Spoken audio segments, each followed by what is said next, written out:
You tell me, say me kind of that everything's gonna be okay. You are the father to the fatherless, the miracle working God. You make the blind man to see.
champions who have held the trophy for more than 365 days.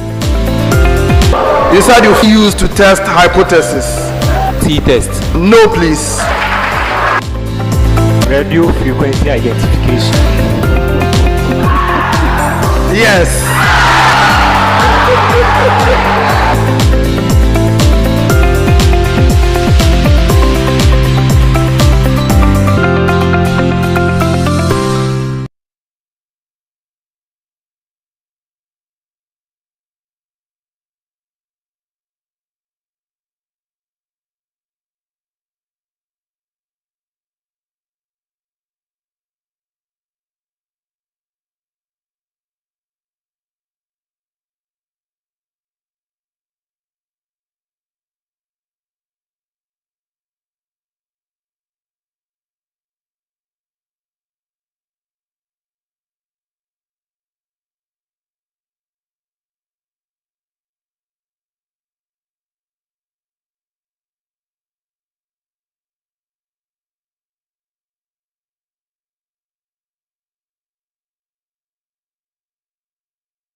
There's going to be a presentation ceremony of the giant trophy, which signifies that UGBS are 2024 champions. So let's welcome them with a hearty round of applause as they receive the trophy.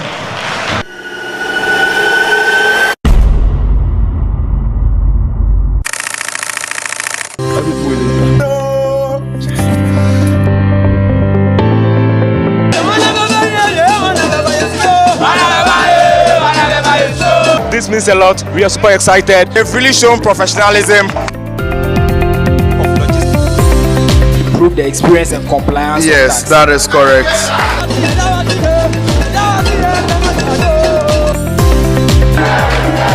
Champions who have held the trophy for more than 365 days. You said you used to test hypothesis.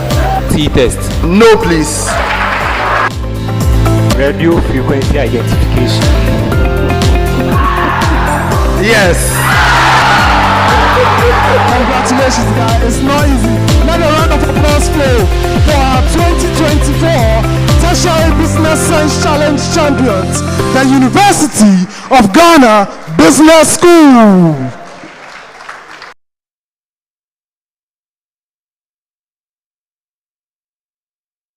There's going to be a presentation ceremony of the giant trophy, which signifies that UGBS are 2024 champions. So let's welcome them with a hearty round of applause as they receive the trophy.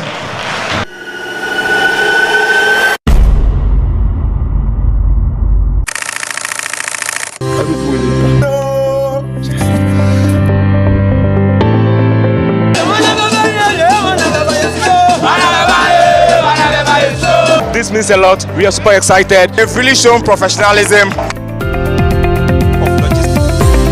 Improve the experience and compliance. Yes, that is correct.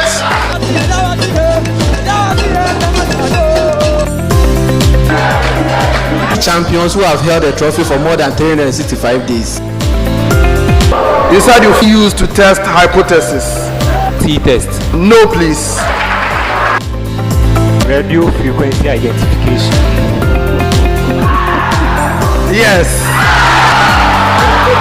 Congratulations, guys. It's not easy. Let a round of applause flow for our 2024 Tertiary Business Science Challenge champions, the University of Ghana Business School. There's going to be a presentation ceremony of the giant trophy, which signifies that UGBS are 2024 champions. So let's welcome them with a hearty round of applause as they receive the trophy.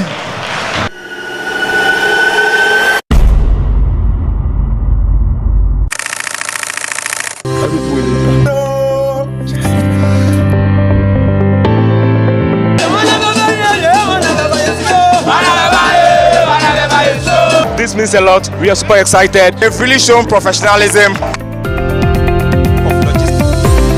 Improve the experience and compliance. Yes, that is correct.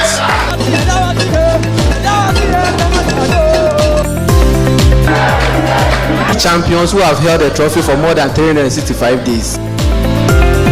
You said you used to test hypothesis. T-test. No, please. Radio frequency identification. Yes. Congratulations, guys. It's not easy. Let a round of applause flow for our 2024 Tertiary Business Science Challenge champions, the University of Ghana Business School.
Ladies and gentlemen, yes, it is here.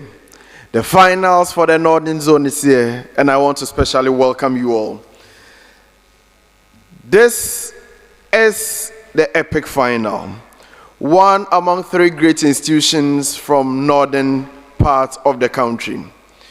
We have three great institutions in no particular order: the Tamale Technical University from Tamale in the northern region, the University for Development Studies from Tamale in the northern region, and the Dombo University of Business and Integrated Development Studies from Wa in the Upper West region.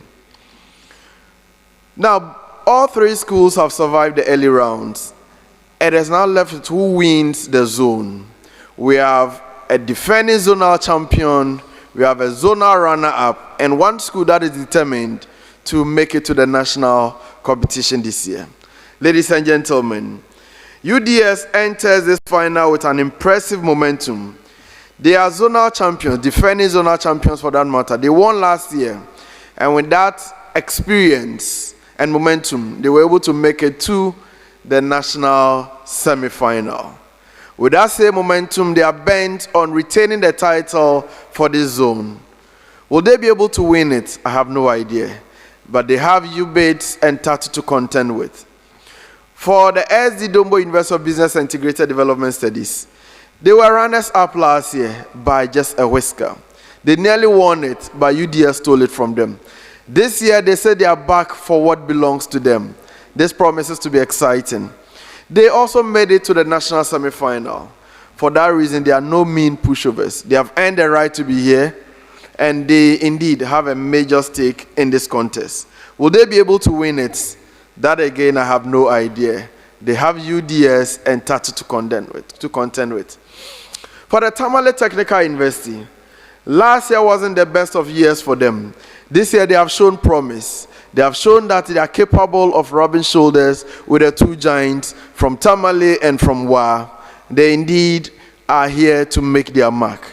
They are the gentlemen, the men of Tamale, the pride of Tamale, ladies and gentlemen, the Tamale Technical University, the first technical university in northern part of the country.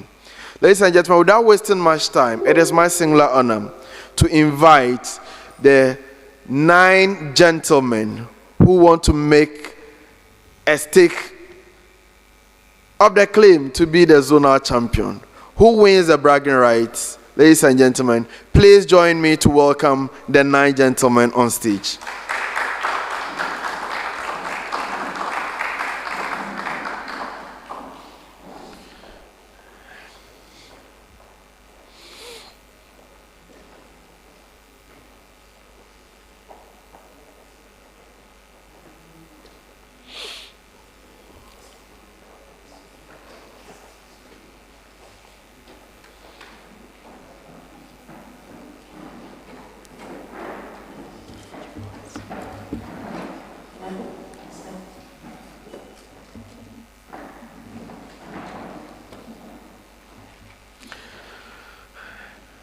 Gentlemen, you're welcome. Okay, kindly put your microphones on and speak into them. So beginning from UDS, I want to find out from you. So last year, you made it to the national semi-finals. It was a very good run for you. How differently have you prepared for this year's competition? Before I start, I think you made mention of you just stealing the zonal champions from the UBIDS. I want to make it clear that they didn't steal it. And this year, we want to progress to the final to be the champions, not the zonal champions. Okay. So how has the preparation been like? We are doing okay. You are doing okay. All right. So introduce yourself. So I am Salif Alasan, a level 300 accounting student. Abdullah Abdul Rashid, a level 300 accounting student. Yusuf Sukaraj, HRM, final year. Okay, you're welcome, gentlemen. Best wishes to you, UDS. Now from UBIDS, who do we have? I'm Salih Abdullah, become accountant level 200? I'm Julius Soyorobekane, banking and finance level 400. I'm Michael Imoro, become accountant level 400. The name again? Michael Imoro. Okay, that's fine. Okay, what should we expect from you from this year? We actually don't have much to say. We are just hoping for an interesting competition. Last year you were runners up at the zonal level. UDS tell me they didn't steal it from you. They were destined to win. That is why they won. What do you have to say to that? We are having today to justify. Okay. How different has this year's preparation been? It has been a little bit different. We looked at other strategies we'll be able to go against our opponents. Okay, you're plotting and twisting. We'll see how that goes. Best wishes to you, SD Dombo. Tamale Technical University. Last year you could not make it to the zonal final. This year you are here. How has the preparation been for this final? We have gone through a lot of some of the preparation, though we encounter a lot of challenges, but still we are poised to do action on stage here. What should we expect from you? Nothing but the best. Please introduce yourselves. I'm Dente Ramson, BTech level 300 accounting. I'm Mohamed Hadi Alasan, BTech apply accounting level 300. Okay. I'm Oponko Gabriel, BTech apply accounting level 300. Okay, you're welcome, gentlemen. I wish you the very best of luck.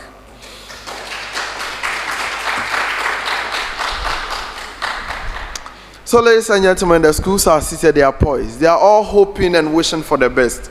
I also wish them the very best of luck because they will need to put on their A game to be able to win this contest. It's going to be a 6-round contest. Round 1 will be on theory, where we test the understanding of basic principles and concepts in business. Round 2 will involve some calculations where they are free to use their calculators. Round 3 is a business case of the day. We are going to present them with a common problem, and they are supposed to work as a team and come up with one solution. The 4th round is a graphic business segment, where we're going to examine them on some stories that appeared in the graphic business newspaper. Round 5, the true or false segment, where I'll read some statement to you. Your duty is to tell me if the statement is true or false. The 6th and final round will be riddles, where I'll give you a set of clues. You have to tell me who or what I am referring to. Now, what you need to know is that for bonus questions, they are open to all 2 schools, assuming the first school gets it wrong. If you are ready for a bonus, you ring a bell. The first school to ring a bell will be required to answer. If they get it correct, they get a bonus marks. If they get it wrong, they suffer a penalty of -1. Please, are we ready? Yes. All right. So if you are ready, we go straight into the contest. But of course, my name is Al-Hassan Yusuf Trauli. I'm the moderator for the contest, and you know what I love. I love academic violence like this. This is very poised. They'll be full of violence. It'll be full of some interesting match-ups and contests. We'll see how this one goes. Round 1. Ready? UBIDS. Ready? UDS. Yes, please. Ready? Tattoo. Okay, so let's do battle. Let's go straight to round 1. Remember that this program is brought to us by Graphic Business in partnership with ICAG. Our sponsors include MTN Ghana, PwC, Gold Ghana, Compu Ghana, Piva Beverages, Glyco Life, as well as GCB Bank. I'm beginning this round from the Tamale Technical University, but this is a common preamble to all 3 schools. Kindly take notes. So here, each of you have the opportunity of answering 6 major questions. A major question get correct will be 3 points. If it's a bonus, 1 point. If you get a bonus wrong, -1. 2 attempts only at a major question unless otherwise indicated. 10 seconds to attempt your major question. If it's a bonus, you have 5 seconds. Common preamble. You have to describe the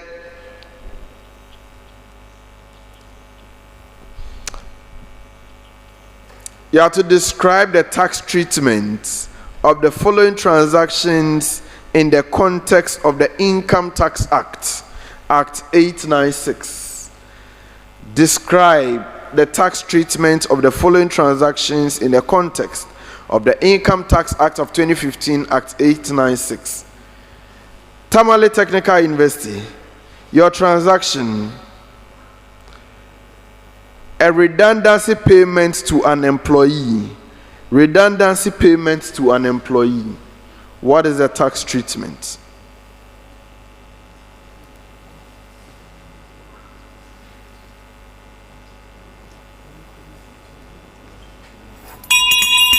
You've been bailed out. Okay, UDS. It is tax exempt. That is correct. That is correct for 1 point. UBIDS, your transaction. Payment of income to non-resident employee in Ghana. Payment of income to non-resident employee in Ghana.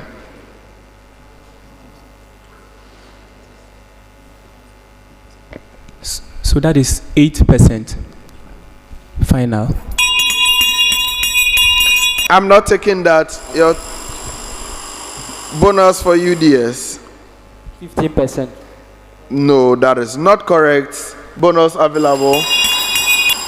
Tattoo. Double taxation. No, that is not correct.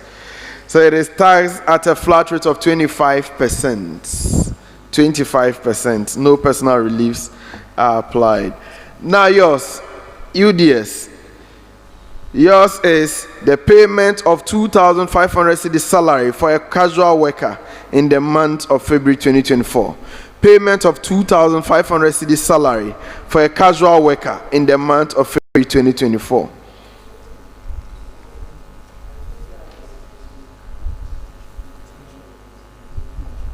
It's a graduated rate.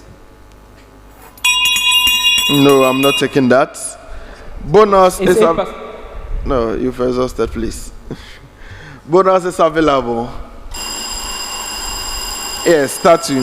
5%. Yes, 5% withholding tax. That is correct. 5% is correct for Tamale Technical University. Next set of questions, also a common preamble. Please take notes. The EPRG framework, developed by Howard Perimeter, outlines 4 orientations multinational companies may adopt when approaching global marketing and expansion. For each of the following cases, you are to identify which EPRG orientation is being applied. You have 1 attempt only.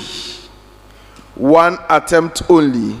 For the case that I'm going to read out to you, determine which element of the EPRG framework we are describing. Okay. So, Tamale Technical University. MedZone, a global pharmaceutical firm, establishes regional hubs in the West, East, and Southern Africa to coordinate strategy within those zones. MedZone, a global pharmaceutical firm, establishes regional hubs in West, East, and Southern Africa to coordinate strategy within those zones.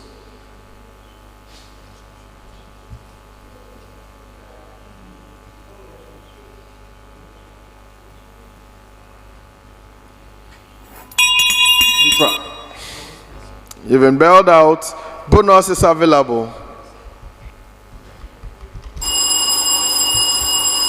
Yes, UBIDS. Okay, that is the polycentric orientation. No, that is not correct. Sorry, it's regiocentric. Bonus, you have only 1 attempt, please. Bonus is still available. Do you want to attempt? Okay. So UDS is not attempting. I'm not going to give the answer now.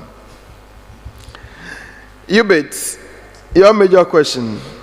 AgroLife Limited from Germany allows its subsidiaries in Kenya and Brazil to develop their own marketing strategies tailored to local climates, agricultural calendars, and consumer behaviors. AgroLife Limited allows its subsidiaries in Kenya and Brazil to develop their own marketing strategies tailored to local climates, agricultural calendars, and consumer behaviors. That is the ethnocentric orientation. No, please. You've exhausted your chance. Bonus is available.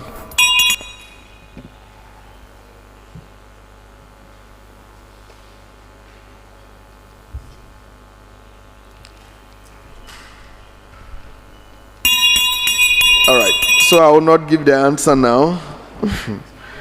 Now, UDS. American fast food expands into Africa and Asia, retaining the same menu, portion sizes, prices, and slogans across all markets, assuming its existing success formula will universally apply. American fast foods expands into Africa and Asia, retaining the same menu, portion sizes, pricing, and slogans across all markets, assuming its existing success formula will universally apply. That's personocentric. What?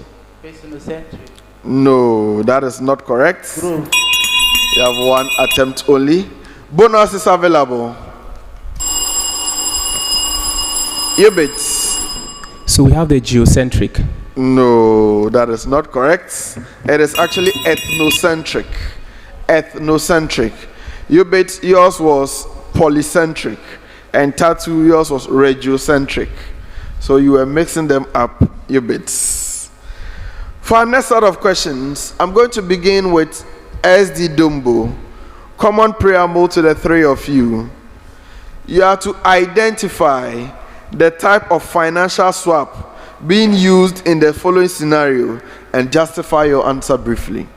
Identify the type of financial swap that is being used in the following scenario and justify your answer briefly. UBIDS.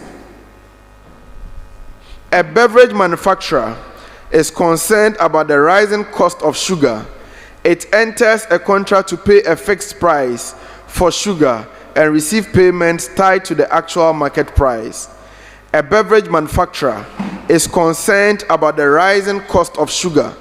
It enters a contract to pay a fixed price for sugar and receive payments tied to the actual market price. That is forward. No, you have one other chance. So that is the features. Unfortunately, that is also not correct. Bonus is available.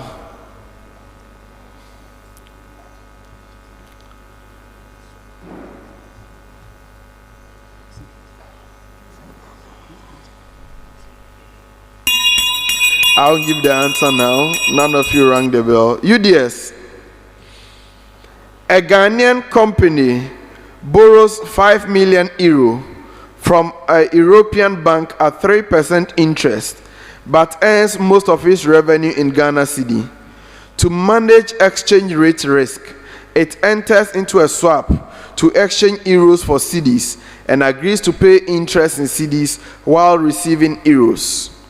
I take it again. A Ghanaian company borrows 5 million euro from an European bank at 3% interest, but earns most of its revenue in Ghana cedi. To manage exchange rate risk, it enters into a swap to exchange euros for cedis and agrees to pay interest in cedis while receiving euros. Debt equity swap. That is not correct. You have one other chance. Exchange rate swaps. No, it is not correct. Bonus is available.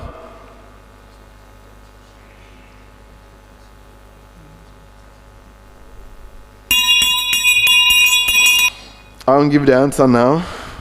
Tattoo. Your major question, Tamale Technical University. A construction firm borrows 10 million cedi at a floating interest rate. Concerned about rising interest rates, The firm swaps its floating rate payment for fixed rate payments with a financial institution. A construction firm borrows 10 million cedis at a floating interest rate. Concerned about rising interest rates, the firm swaps its floating rate payments for fixed rate payment with a financial institution. Features. No, please, that is not correct. You have one other chance. Forward integration. It is also not correct. You've exhausted your chances. Bonus is available.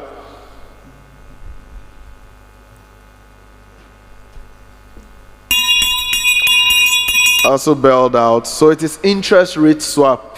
Yours was interest rate swap.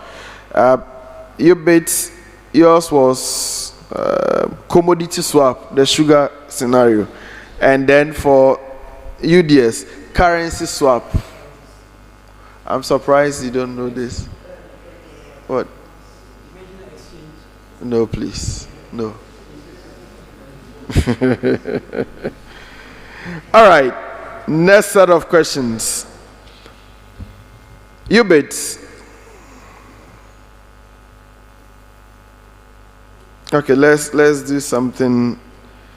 Country A has recorded persistent increases in the general price level over several quarters. Its currency has also experienced notable changes in the foreign exchange market during this period. How does inflation impact currency value in this scenario? Explain briefly. Country A has recorded persistent increases in the general price level over several quarters. Its currency has also experienced notable changes in the foreign exchange market during this period.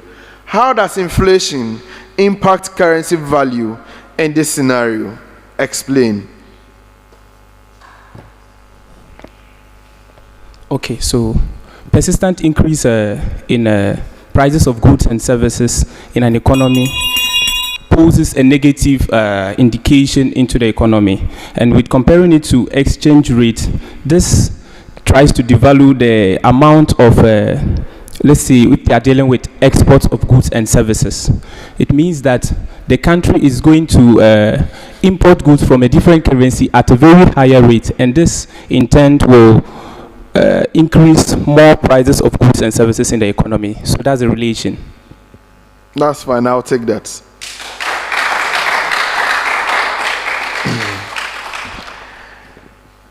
UDS, country B's price growth rate has declined gradually over the past year.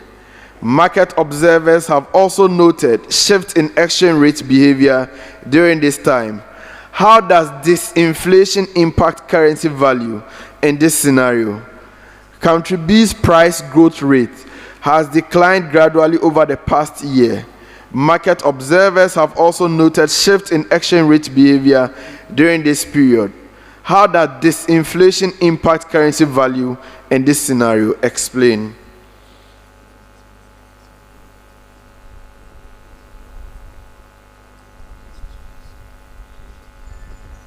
So, inflation in this scenario will, deflation in this scenario will increase the country's currency, leading to an appreciation of the currency, meaning that less money will be paid for goods and services. That's fine. It will lead to an appreciation in the currency. I'll accept that. But the question was on disinflation, not deflation, but it's almost a similar answer. Tattoo. Country E's public debt levels have risen sharply as a share of GDP. Financial markets begin reacting to the government's fiscal position. How does rising public debt impact currency value in this scenario? Explain. Country E's public debt has risen sharply as a share of GDP. Financial markets begin reacting to the government fiscal position.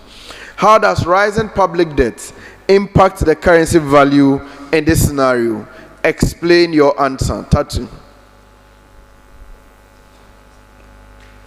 It will depreciate the value of the currency. and there will be economic. It will lead to economic hardship. That's fine. It will lead to depreciation, which may lead to economic hardship. That's fine. I'll accept that.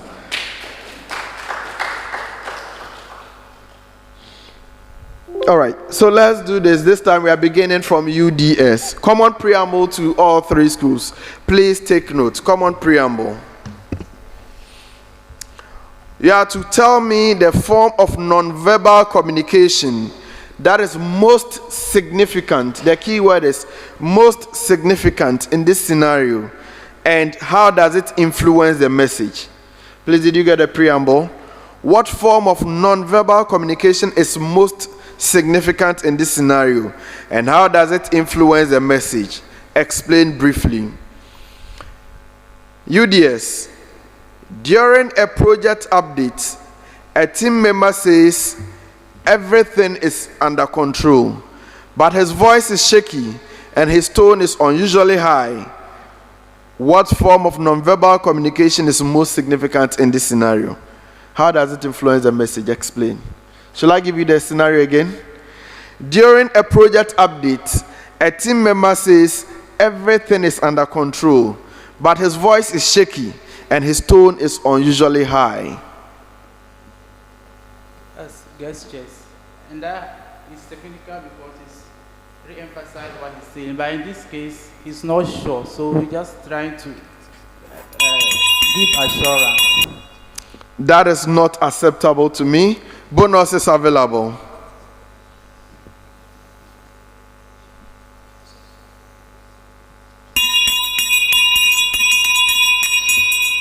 Okay, I'll not give the answer now.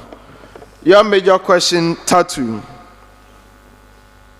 A job applicant sits slouched in their chair, avoids leaning forward, and crosses their arms throughout the interview. What form of nonverbal communication is most significant in this scenario? How does it influence the message? Explain. A job applicant sits slouched in their chair, avoids leaning forward, and crosses their arms throughout the interview. Now tell me the nonverbal communication we are talking about here. Yeah, the type of nonverbal communication indicated is gestures, and it's because of he folded part of his body, which is the arms, which shows that he's not that okay with the results or what is going on. I'll not accept that. Bonus is available. UBIDS. So the nonverbal communication is prosemics. This is because he has taken a particular... It's what? Prosemics. Go ahead with your...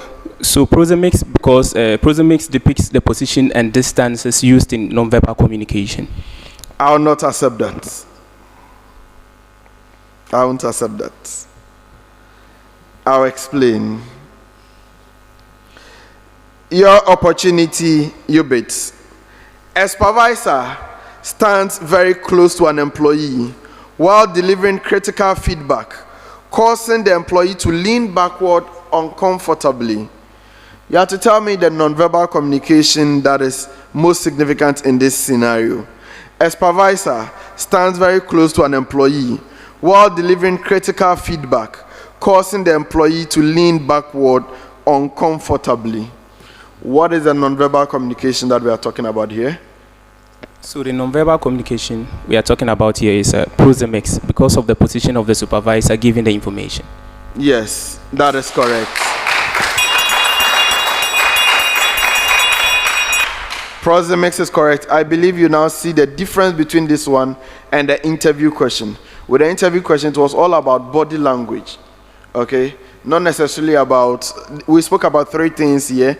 The fact that the person slouched in their chair, which may not necessarily be proxemics. The person avoided leaning forward, and the person crossed their arms. I hope you get that. That has nothing to do with proxemics. So that is body language. Yours earlier one was paralanguage. Okay, the high pitch, the shaky voice, it all had to do with the language, not gestures. You mentioned gestures. The voice has nothing to do with gestures. I hope that is clear.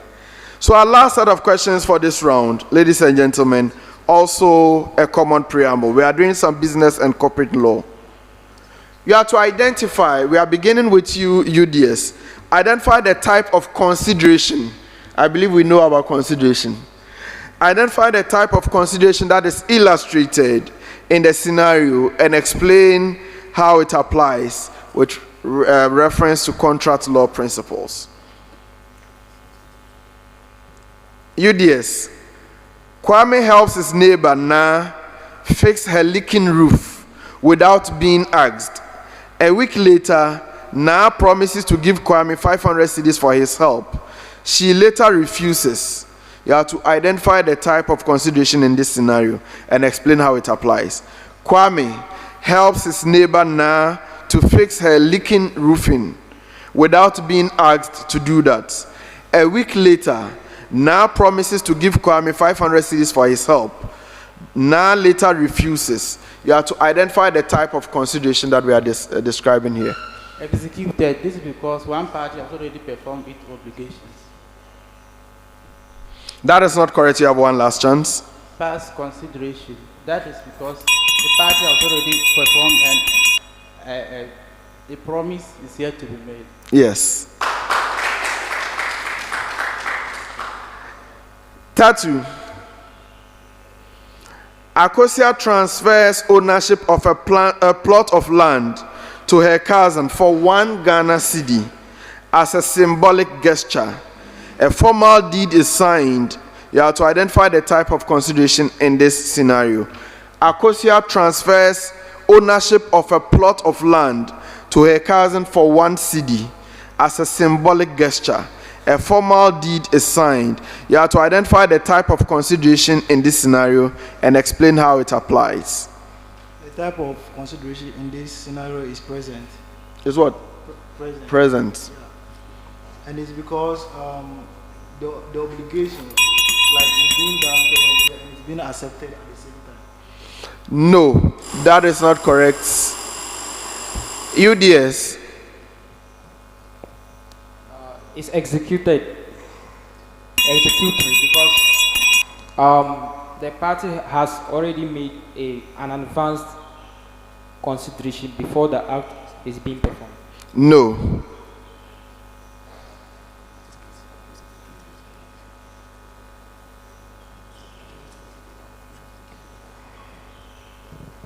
Executory.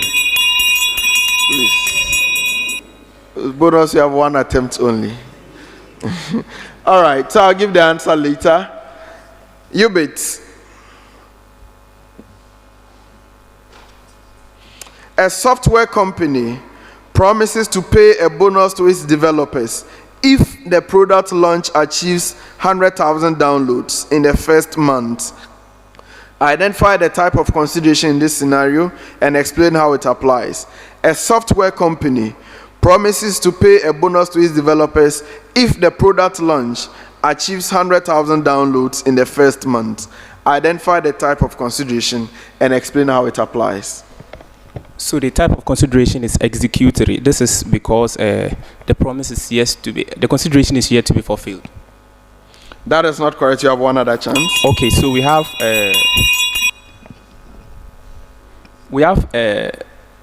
past. Past is because there's no original consideration. That is not correct. Bonus is available. UDS. So executory. That is not correct. Bonus is available to Tattoo.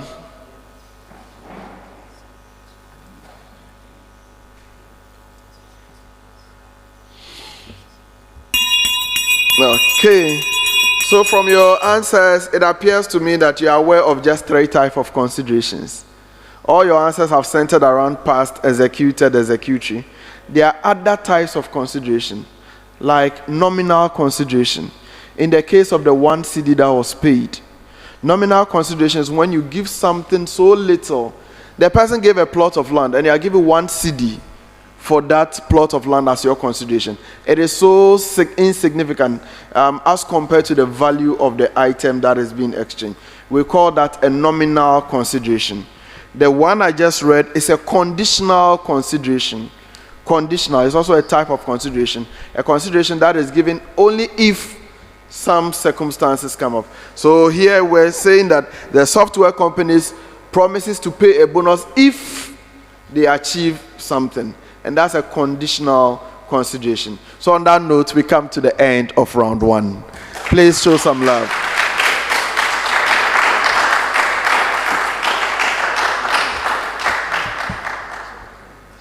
So I think my audience is tense than even the contestants on the stage. Tatu, how was round one? How did it go?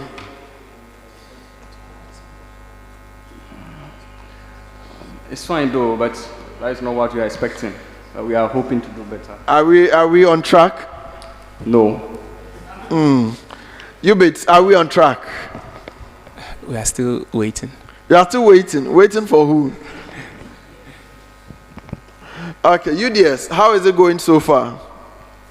Not quite well, but we hope we can improve. You hope you can improve. Certainly everyone will have to improve for us to see how it goes. So ladies and gentlemen, at the end of round one, the scores. But whilst, okay, it's very close as expected. At the end of round one, Tamale Technical University had 4 points. Dombo University of Business and Integrated Development Center had 6 points. And University for Development Studies had 7 points. Please give it up to them.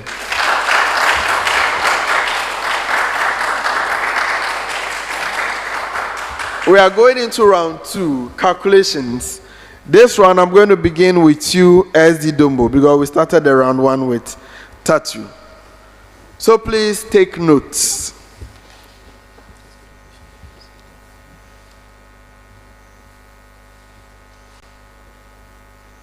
Okay.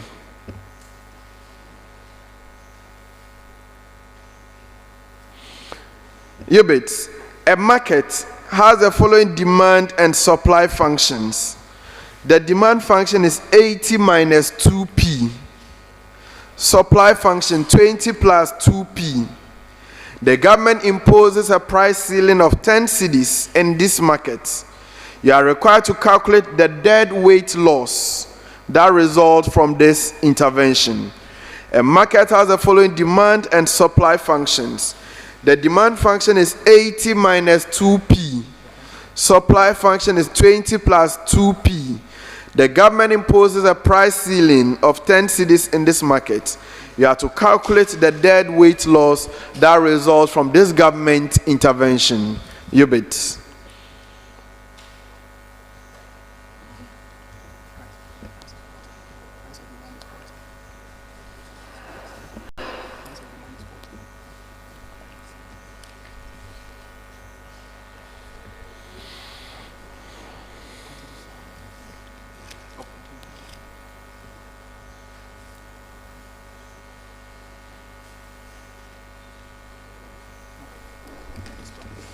So, okay, the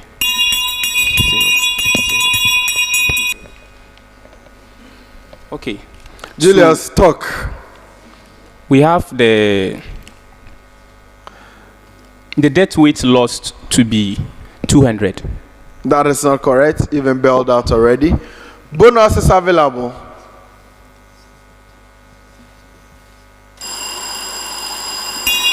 Yes, Tatu. The dead weight will be the difference between the initial quantity demanded minus the already quantity demanded. So the initial quantity demanded is 50 minus the after the price was imposed, the new one was also 60. So the difference between the 50 and the 60 is 50. So the difference between the old and the new one will be 10 out of the 10, which is 1. That is not correct. That is not correct, please. UDS. The dead weight loss is 10 units because initially the quantity demanded at equilibrium was 50, but after the price ceiling, I think it went to 60. So are you basing your answer on what they said? Or that's what you also know? That is not correct, please. Yes. The answer is 25. Now your major question, UDS. A market has the following demand and supply functions. The demand function is 100 minus 2p. Supply function is 20 plus 3p. The government imposes a price ceiling of 10 cedis. Calculate the deadweight loss that result from this intervention. Demand function is 100 minus 2p. Supply function is 20 plus 3p. Government imposes a price ceiling of 10 cedis. Calculate the deadweight loss.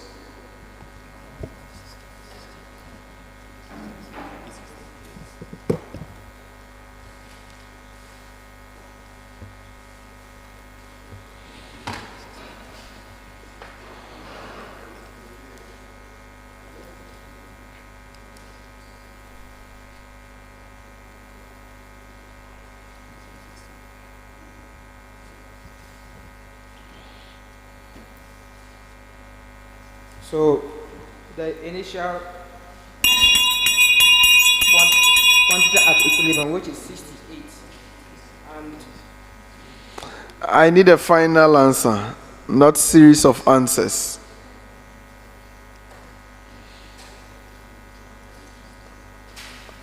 I'll bail you out soon.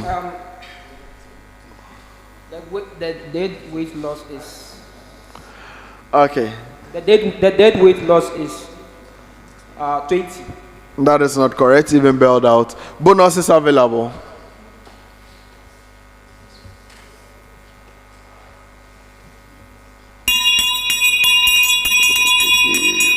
You've been bailed out as well. It's 54. Now, Tattoo, your major question. A market has the following demand and supply functions. The the demand function is 200 minus 4p. Supply function is 40 plus 2p.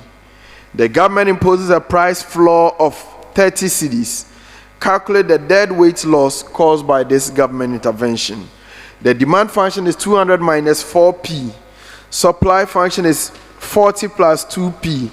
Government imposes a price floor of 30 cedis. Calculate the dead weight loss caused by this.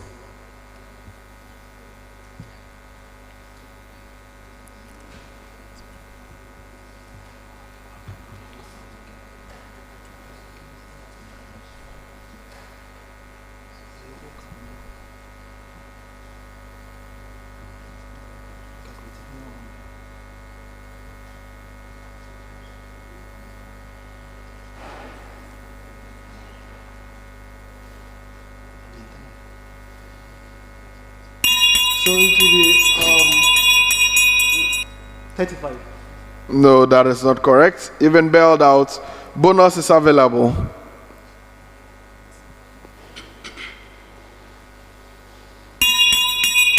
$22.19. Next set of questions.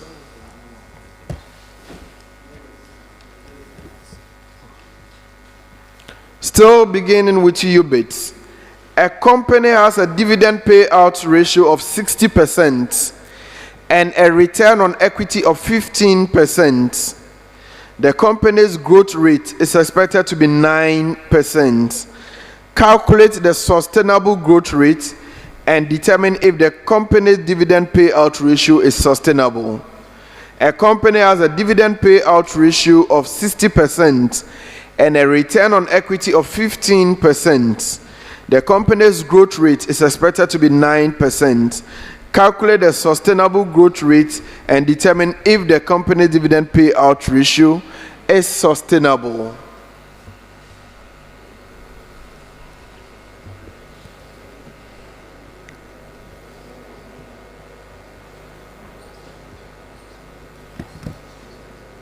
So that is 0.06. 0.06 or 6%. So it means that comparing it to the dividend payout ratio is sufficient. 2 out of 3.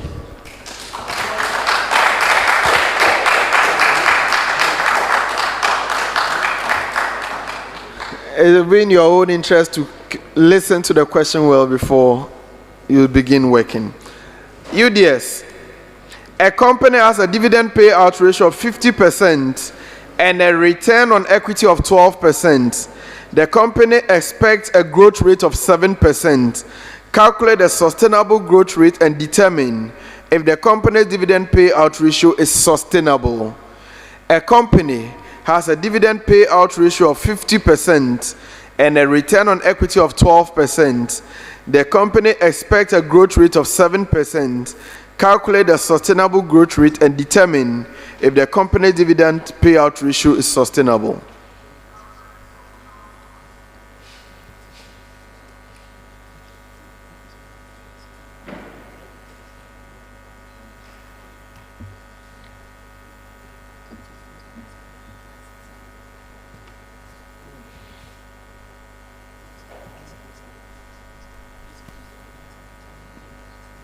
So it's 0.24, which is 24%, and it is sustainable because it's more than 7%. That is not correct, you've been bailed out. Bonuses available.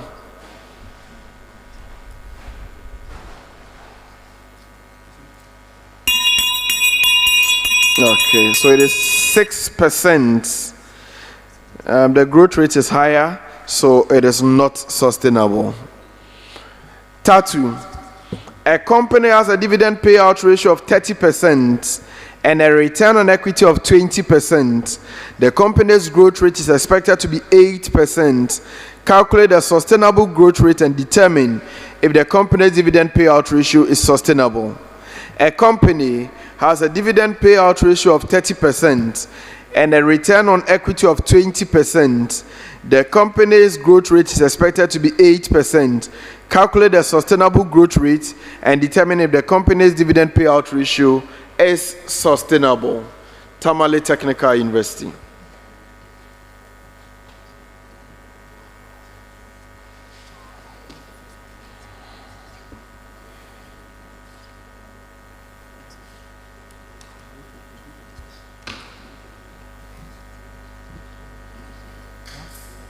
%. No, please, you have one other chance. 0.05. That is also not correct. You've exhausted your chances. Bonus is available. UBIDS. So it is sustainable because the amount is 12%, and it is sustainable because it is greater than the growth rate. Is that the amount is what? 0.12. Please start and say what you have to say. Go straight ahead. So it's 12%, and it is sustainable because the amount there is more than the growth rate. It is not 12%. It is 14%. Yes, it's sustainable, but because the 12% is not correct, I cannot accept that for a bonus. Next set of questions.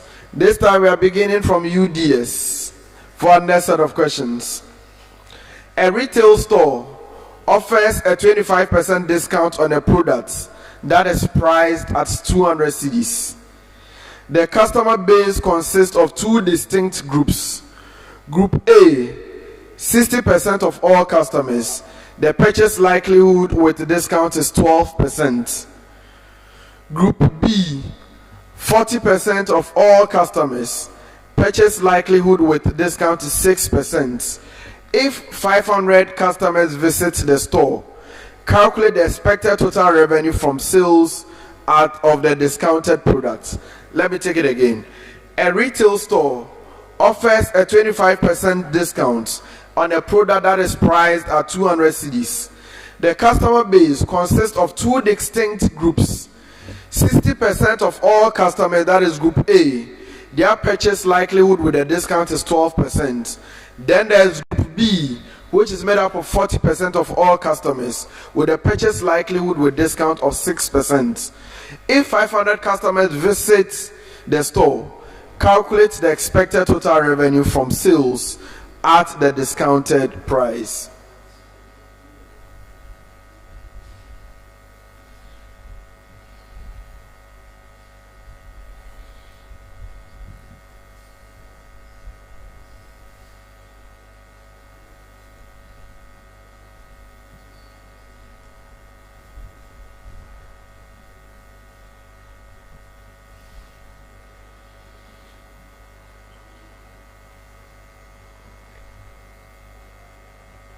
So,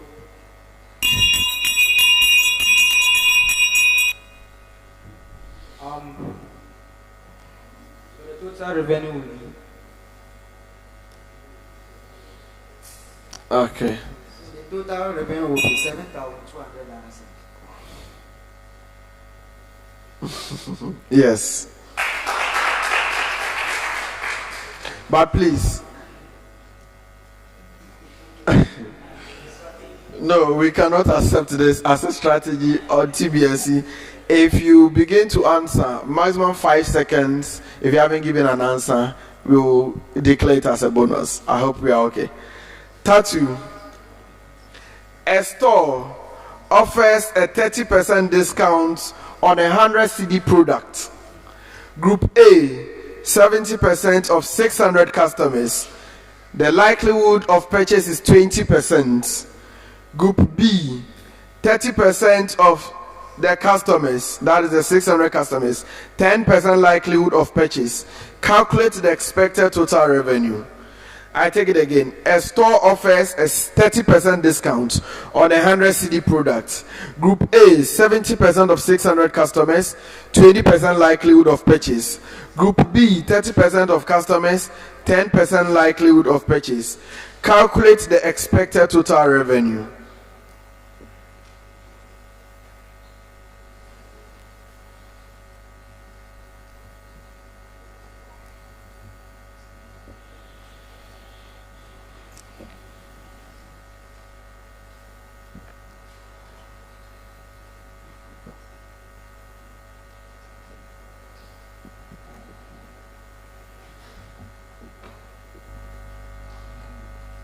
$612,000.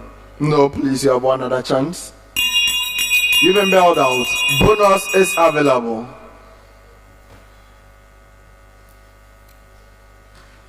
The answer is 26,400. No, that is also not correct. Okay, did you ring or is okay? We can go. It is 7,140 actually. Dombo, your major question. A retailer offers a 300 CD product with 2 discounts. Group A, 65% of 500 customers, and it is 25% discount, and the purchase probability is 10%. Group B, 35% of 500, 10% discount, 5% purchase probability. Calculate the expected total revenue. I take it again. A retailer offers a 300 CD product with 2 discounts. Group A, 65% of 500, and it's 25% discount, 10% purchase probability. Group B, 35% of 500, 10% discount, 5% purchase probability. Calculate the expected total revenue.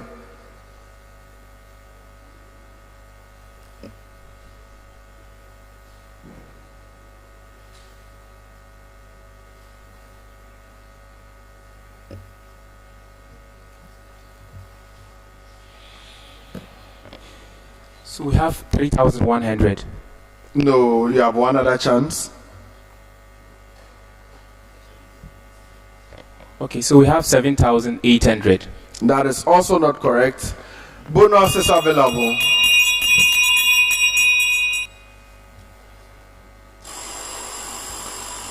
UDS. 6,375. No.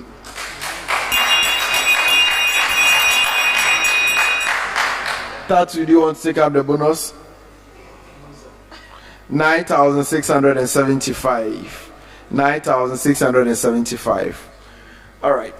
So next set of questions, still beginning with you, UDS. Common preamble, please take notes.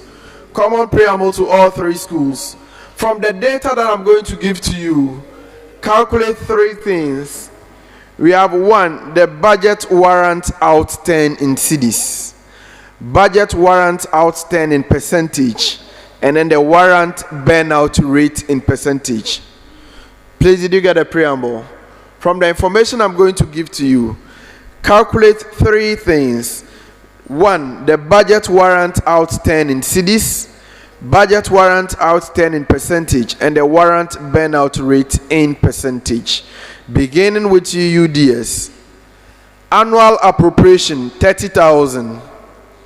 Year to date warrant 22,500. Year to date payment 21,700.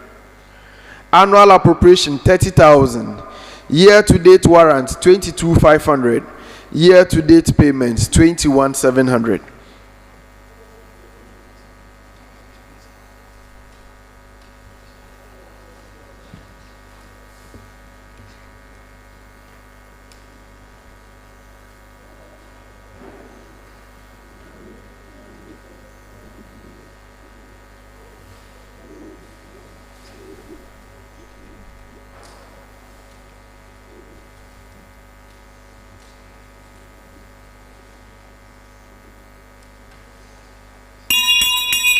Even bailed out, bonus is available.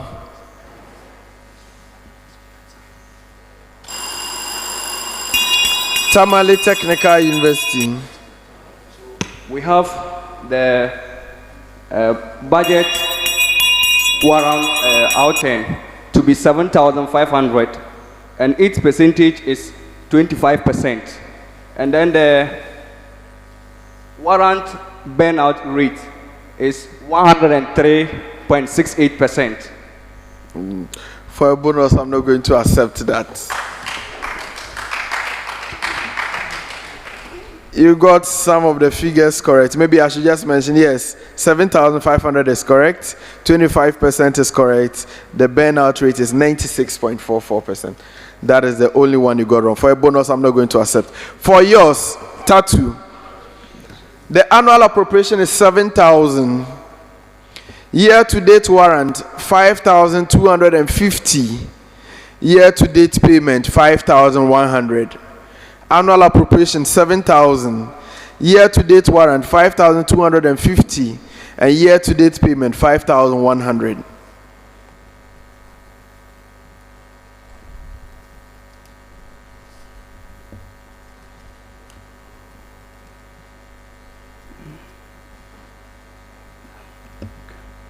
So we have the budget warrant turn out to be 1,750, and then the percentage is 25%.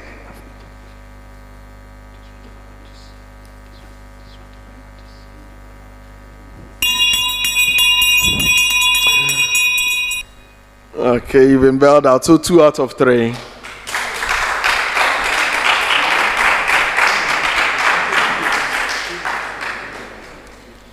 All right, UBIDS, your annual appropriation is 10,000. Year-to-date warrant is 3,000, and year-to-date payment is 1,800. Annual appropriation is 10,000. Year-to-date warrant 3,000. Year-to-date payment 1,800.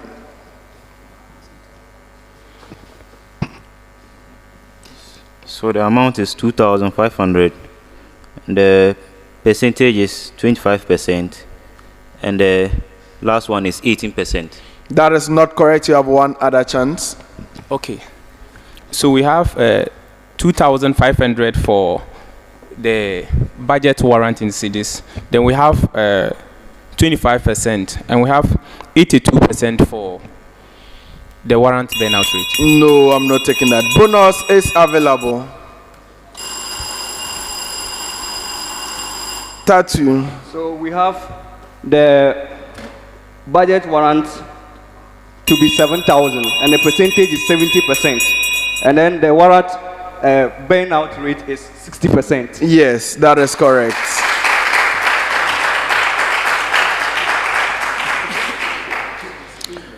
For the next set of questions, we are beginning with you, Tatu. You better stop arguing and listen. Tatu.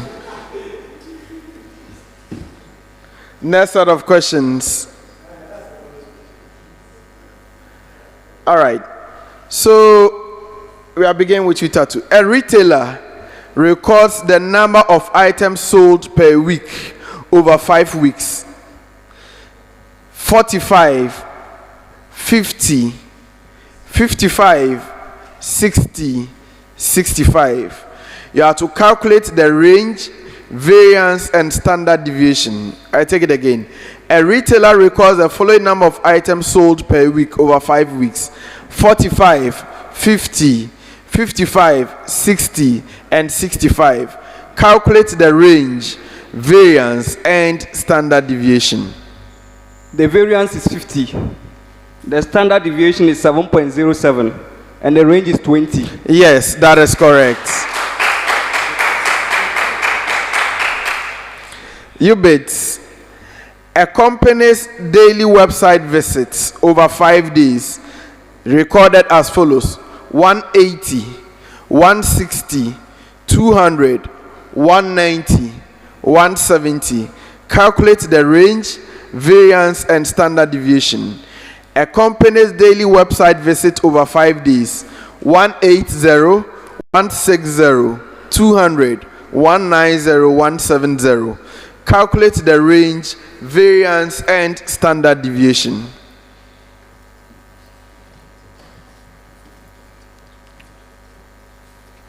So the standard deviation is 14.14, the variance is 200, and the range is 40. Yes, that is correct.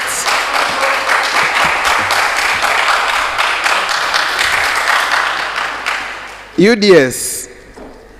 Energy consumption in kilowatt for 5 departments as follows: 20, 22, 19, 24, and 25. Calculate the range, variance, and standard deviation. Energy consumption in kilowatt for 5 departments: 20, 22, 19, 24, and 25. Calculate the range, variance, and standard deviation.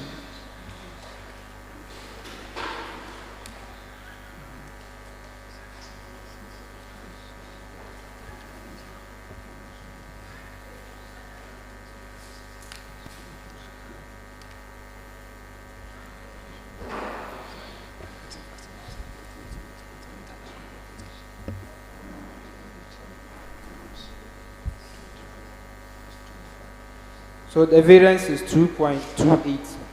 The standard deviation is 5.2. The range is 5. Range 5, standard deviation 2.55, variance 5.28. I'm not taking that. Bonus is available. So UBIDS. The standard deviation is 2.2, the variance is 5.2, and the range is 6. Yes.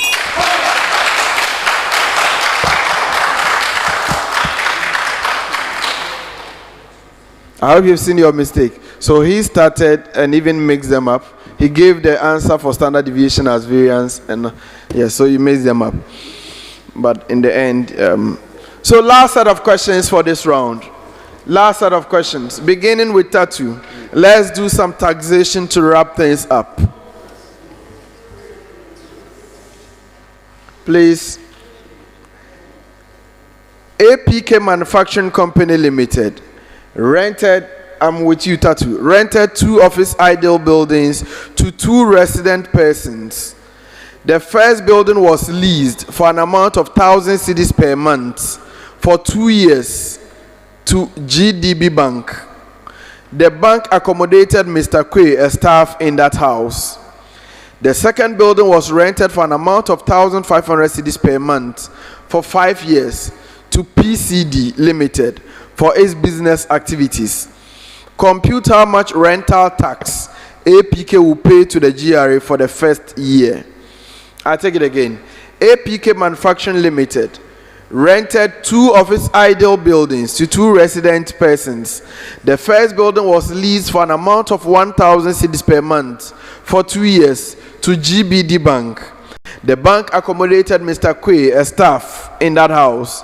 The second building was rented out for an amount of 1,500 cedis per month for 5 years to PGD Limited for its business activities. Compute how much rental tax APK will pay to the GRA for the first year. Tatu.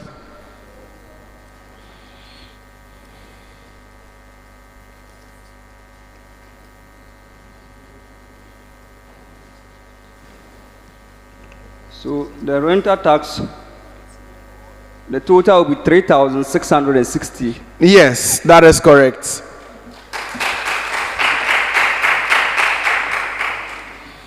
UBIDS. ZNT Engineering Limited, a manufacturing company, rent out 2 unused buildings. One is leased to ABY Microfinance Limited for 800 cedis per month for 3 years.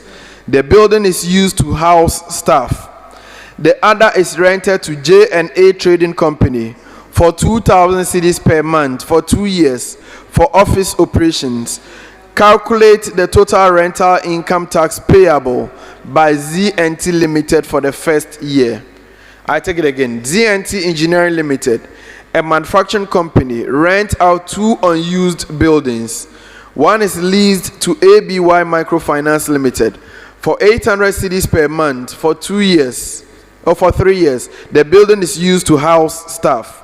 The other is rented to J&A Trading Company for 2,000 cedis for 2 years, that is per month, for office operations. Calculate the total rental income tax payable by ZNT for the first year.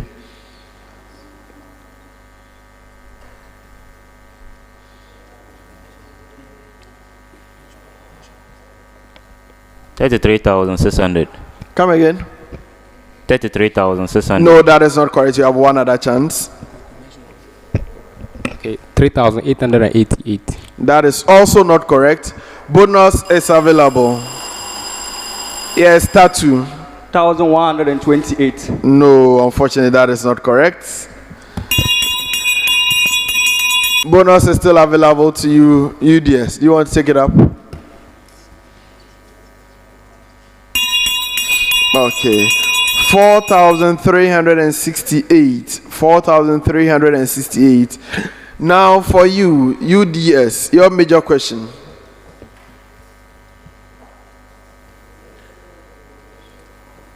Brahma Limited rented out 2 buildings as follows. One to FNB Bank for 1,200 cedis per month to house a regional manager. Another to Kofi Mensa Limited, a food reseller or wholesaler, for 1,800 cedis per month to run its warehouse. Compute Brahma Limited's rental tax liability for the first year. Brahma Limited rented out 2 buildings as follows.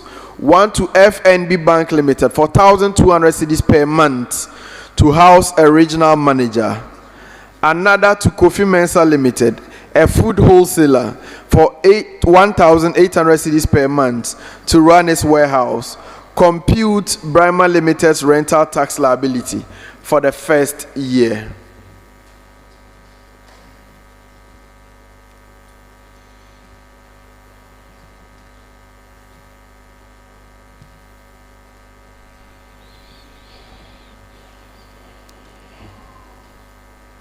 So the total tax payable will be 435.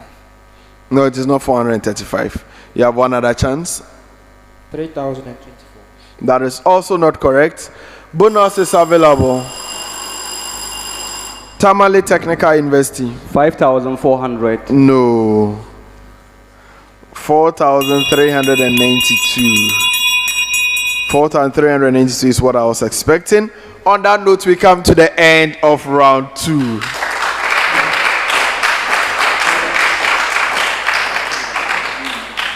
It's not easy.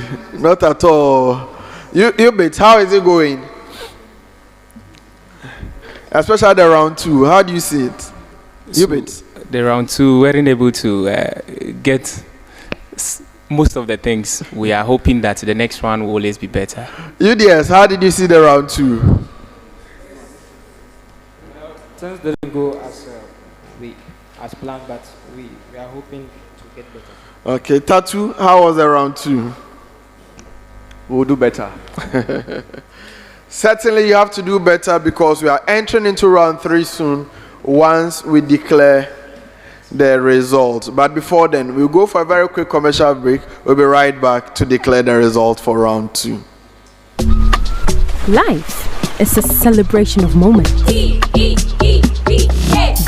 and small. The sun is scorching, I'm feeling the heat. With Piva Drink, every moment becomes a refreshing celebration. From the beach to your home, in every corner of your world, Piva Drink adds a burst of refreshment. Give me Piva cocktail and tangerine. My name is Al Hassan Yusuf Traore, and I love academic violence.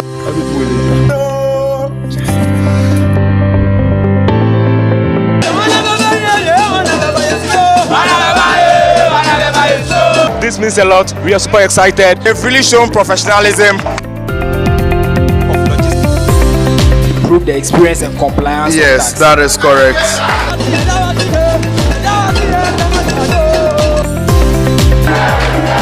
Champions who have held the trophy for more than 365 days. You said you used to test hypothesis. T-test. No, please.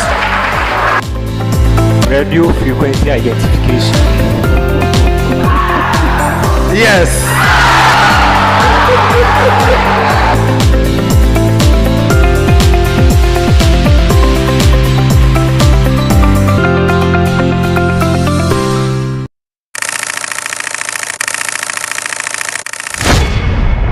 Audience is ready.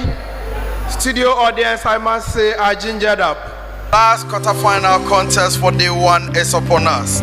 To Mudaraba and Musharaka in Islamic finance. I asked you to state and explain. You haven't explained. I want you to explain the point that you have mentioned today. Join me as we want to experience some academic violence this afternoon.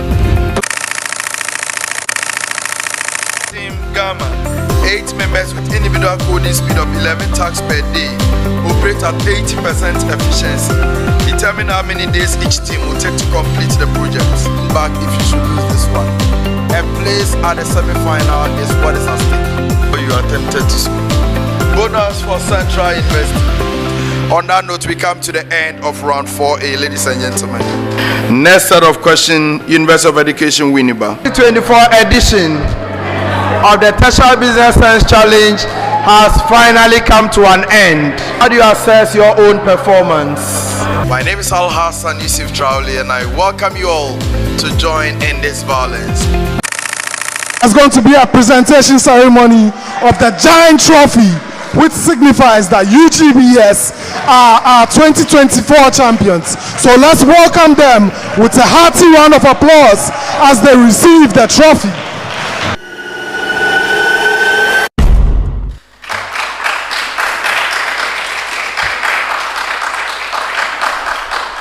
All right, ladies and gentlemen, you're welcome back from the commercial break. This is still the zonal final, Northern Zone, Tertiary Business Science Challenge 2025, version 7.0. We just did the second round. We are waiting for the scores. And right after that, we go into round 3. So if our scores are ready, let's see how our schools performed at the end of round 2. So ladies and gentlemen, at the end of round 2, University for Development Studies had 3 points. Dombo University of Business and Integrated Development Studies had 6 points. And the Tamale Technical University had 9 points.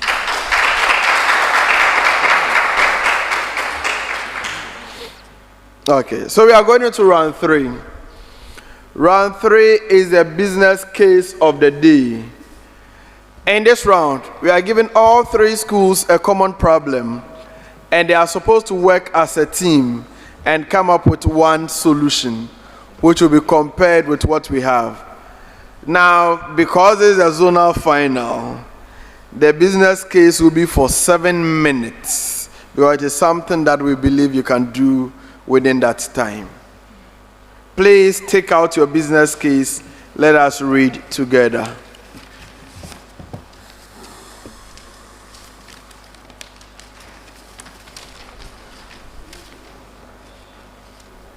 Okay, so it's something on procurement. Let's read it together. Under the Public Procurement Act of 2003, Act 663, as amended by Act 914, procurement entities in Ghana are required to adopt specific procurement methods based on the estimated value and nature of the contract. These methods are aimed at ensuring transparency, value for money, and competitiveness in public procurement processes. The applicable contract value thresholds determine whether an entity should use international competitive tendering, national competitive tendering, or request for quotations for procuring goods, works, technical services, or consultancy services. Now your question is, what are the thresholds for the various competitive procurement methods for goods, works, and services? So we have international competitive tender for goods, works, and services, national competitive tender for goods, works, and services, price quotation for goods, works, and services, as well as consultancy services. So it's very simple. If you know what you have to do, even within 2 minutes, you should be able to do this. So ladies and gentlemen, this is our business case of the day. You may begin your work now. You have 7 minutes.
What am I writing?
This one being taken care of. international, we use two source. Two source. Yeah, the technical, we use two source international. What is technical?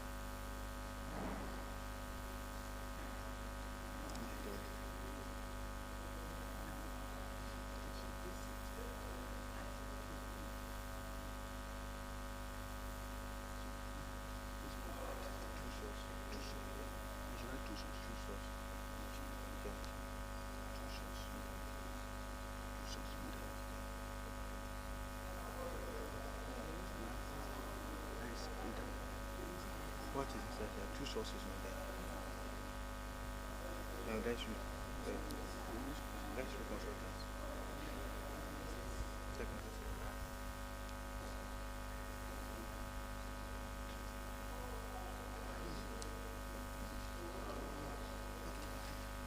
Technical, I'm not using anything.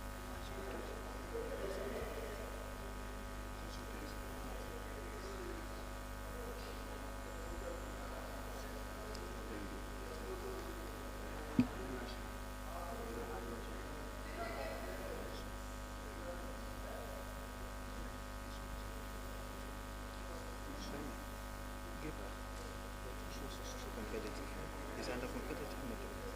The two source. So for the first source, you ask the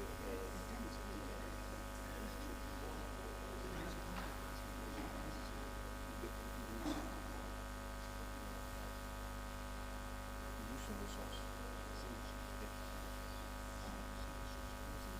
Single source competitive.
Let's use request for quotation.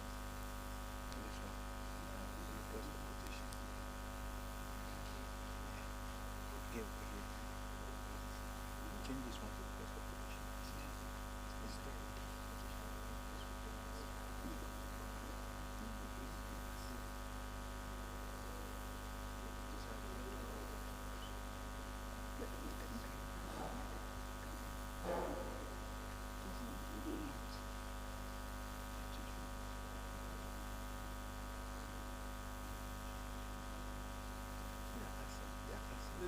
ready to stop. The institution use international.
All right.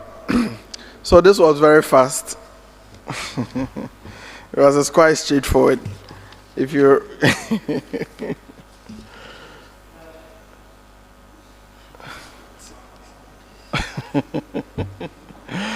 okay, so let's look at what we were expecting from them. Now, per the PPA Act, the Public Procurement Act, Act 663, as amended in 2016, there are some thresholds that exist or that are provided in the law, beyond which you may need to use a method or the other. Okay, so for price quotation, there is a range within which you can use price quotation. There's a range for national competitive tendering and a range for international competitive tendering. So for price quotation for goods, we use price quotation if it is between 0 and 100,000 cedis. If for goods, for national competitive tendering, goods is between 100,000 and 10 million cedis. And international competitive tendering for goods is above 10 million. For services or for works, price quotation is up to 200,000. National competitive tendering is 200,000 and 15 million. Above 15 million is international competitive tendering. And then for technical services, up to 50,000 cedis is for price quotation.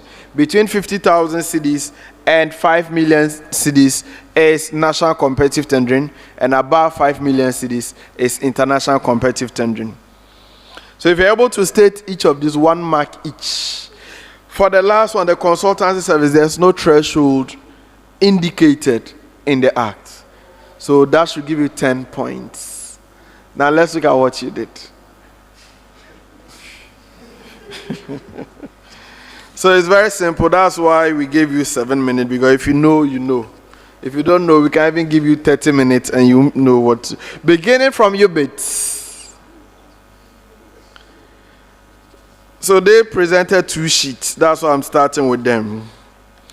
International competitive tendering, they wrote goods 500 million to 100 million. I don't know what that means. Works 250 million to 500 million.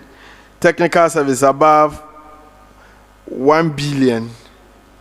No, that is not correct. National competitive tendering also, they wrote 500,000 to 100,000 or even 1 million. 250,000 to 300,000 above 1 million. That's also not acceptable. Price quotation today, they didn't write anything of note. Consultancy services said up to 200,000. That is also not correct. But for their efforts, I'm very generous. I'll give them 1 out of 10.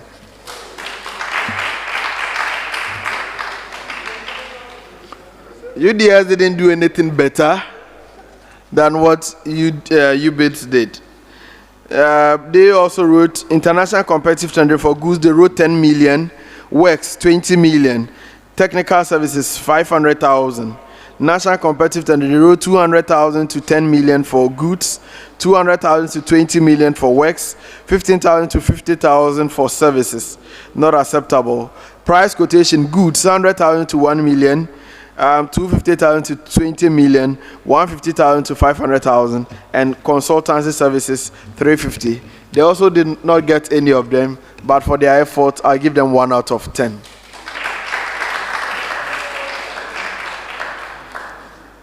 Tattoo also did the same thing. They didn't even have any figures on the sheet.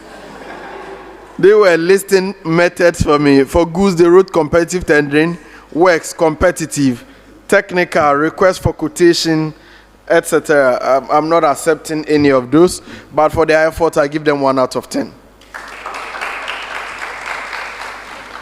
So, ladies and gentlemen, at the end of round 3, Tattoo had 1 point, UBIDS 1 point, UDS 1 point. Please show some love.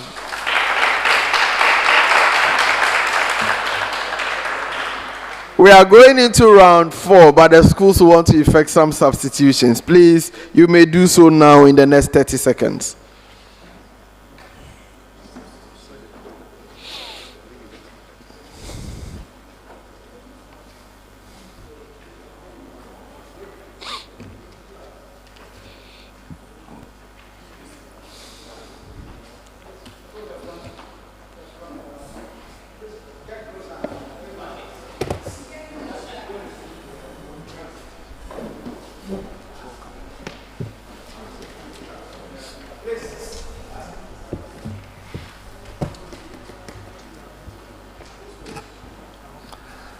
Yeah, welcome, gentlemen. Surprising to say there's no lady on stage. What happened? Why is she looking away?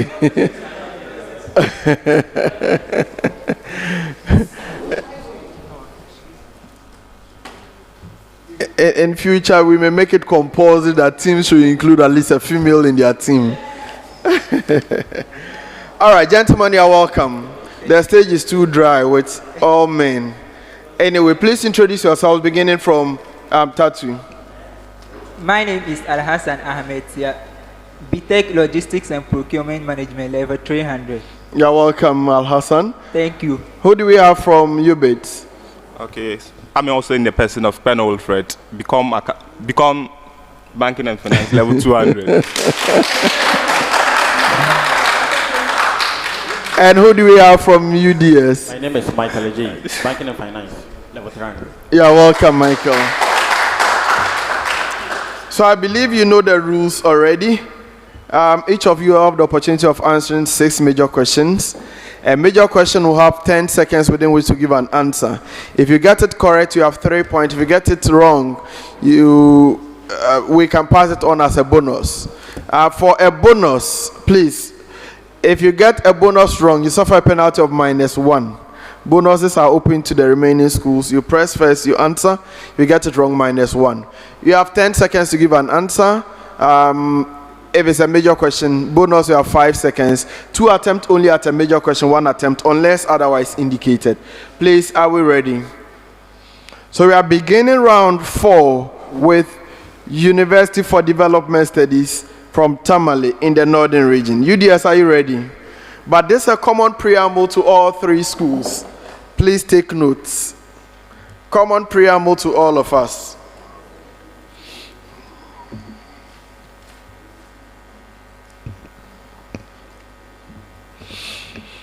Okay. Please listen carefully. All right. So, for the purpose of the zonal competition, we are asking you questions on stories that appeared in the 8th, 15th, and 22nd April editions of the newspaper. So let's begin with this common preamble. The government of Ghana has reinforced its commitment to transforming agriculture through private sector partnerships with a sharp focus on large-scale commercial farming, mechanization, and value addition. This was disclosed by the Chief Commercial Manager at the Ministry of Trade, Agribusiness and Industry during the UK-Ghana Chamber of Commerce Grand Challenge Workshop in Accra. A panel of seasoned industry leaders and innovation specialists assessed the solutions presented, providing key insight on scalability, investment readiness, and market entry strategies. Now your question is simple. Identify any 3 of the panelists each. Identify any 3 of the panelists each that were at the UK-Ghana Chamber of Commerce Grand Challenge Workshop. Number 1 is Roland Asari, Marcus Beckman, and Sakila Naze. Yes, that is correct. Okay, so for the purpose of emphasis, please give me your names again so that... Come again. The names? Yes, the names again. Roland Asari. Okay. Marcus Beckman. Okay. Sakila Naze. Sadiq Naze. Sadiq Naze. That's fine. Sakib Nazer is fine. Tatu. Maule Okulu. Okay. Julian Evelyn. Speak into the microphone. Go ahead. Maule Okulu, Julian Evelyn, and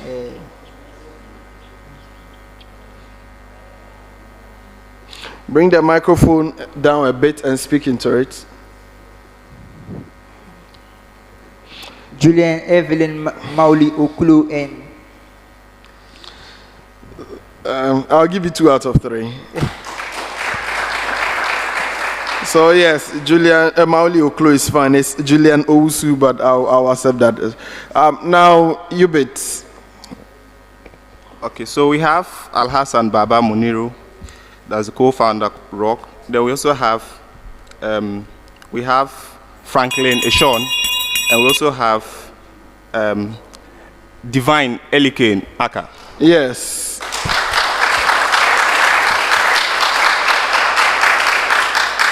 That is correct. Next set of questions, beginning with you, UDS, once again. Ghanaian football fans are beginning to dream again. After a string of emphatic victories, the Black Stars are back on course to qualify for the 2026 FIFA World Cup. UDS, I hope the preamble is clear. UDS, mention any 3 years in which Ghana qualified for the FIFA World Cup. Mention any 3 years in which Ghana qualified for the FIFA World Cup. We have 2010, 2014, and 2008. 2006. That is correct. Tattoo. In which 3 countries will the 2026 FIFA World Cup be held? In which 3 countries will the 2026 FIFA World Cup be held? The US, and we have Miami and Mexico.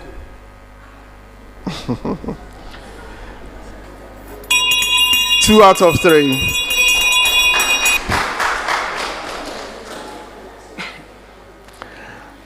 I'll tell you why soon.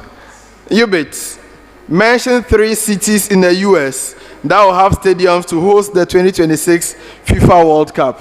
Mention 3 cities in the US that will have stadiums to host the 2026 FIFA World Cup. So we have Miami, we have New York City, we also have Mexico.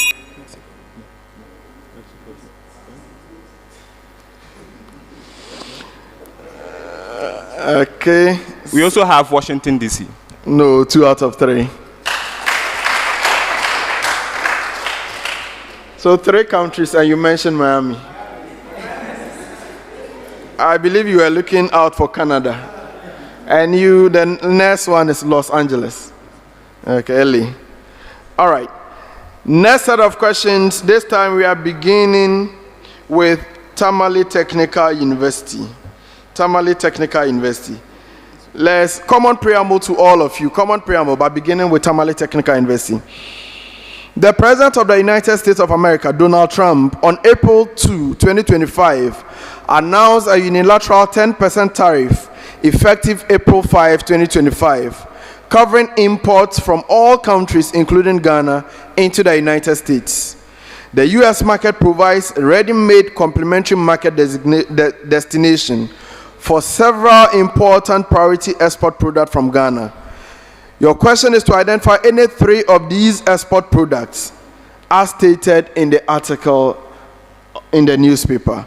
So mention any 3 export products from Ghana that goes to the US as indicated in the article. Tattoo. We have cocoa, we have gold and Texas. Come again. Cocoa, gold, and Texas. And what? Textile. Okay, that's fine. Apparel, textiles, I'll accept that. It's fine. You bid. We have shea butter, we have vegetables, and we also have fruits. That is correct. Yes, UDS. We have copper, semiconductor, and lumber article. No, I'm not taking that. Fruit and vegetables. So fruit has been mentioned, vegetables have been mentioned. So I'll give you another opportunity to come again. Horticulture products.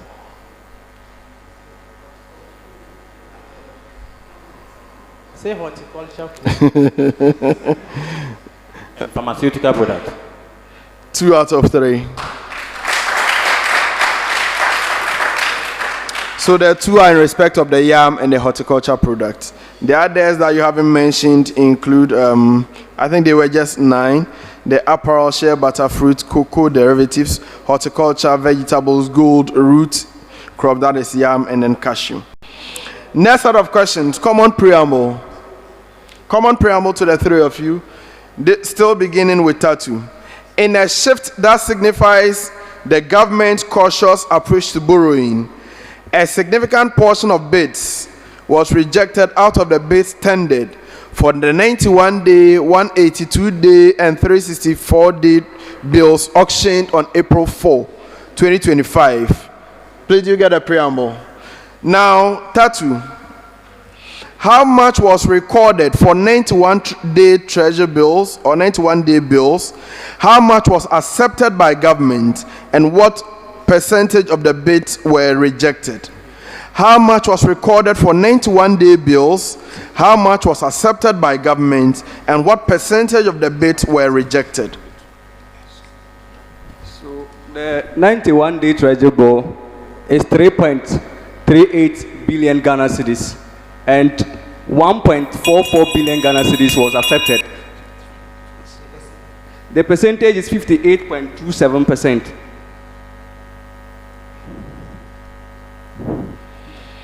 Two out of three.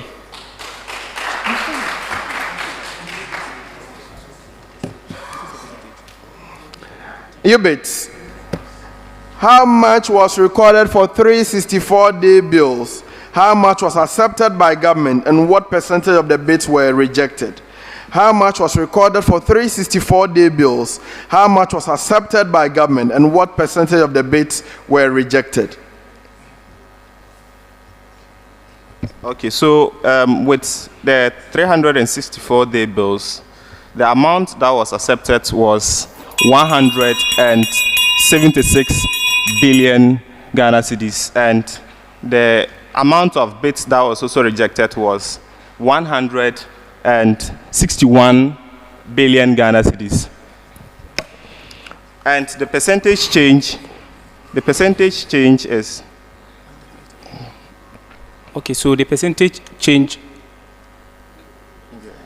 The percentage. Okay, so you know what we do? I'm giving you one chance. Come straight with your answer. I need definite answers. 1, 2. Okay, so the bids is 176 billion Ghana cedis, and the amount that was accepted was 161 billion Ghana cedis, and the percentage change in the bids is 8.52%. I'll give you 1 out of 3.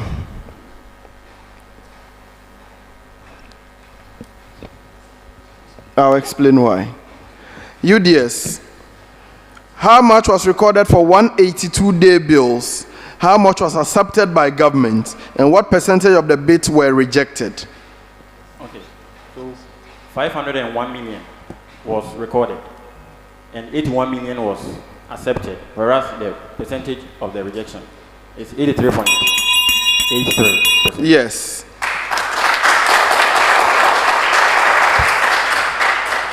For Tatu, your percentage was wrong. It was 57.4. Now for UBIDS, it is 176 million, 161 million, not billion. That is a significant difference, and that is why I did not accept your answer. Okay, so for our next set of questions, this time we are beginning with UBIDS, common preamble. Common preamble.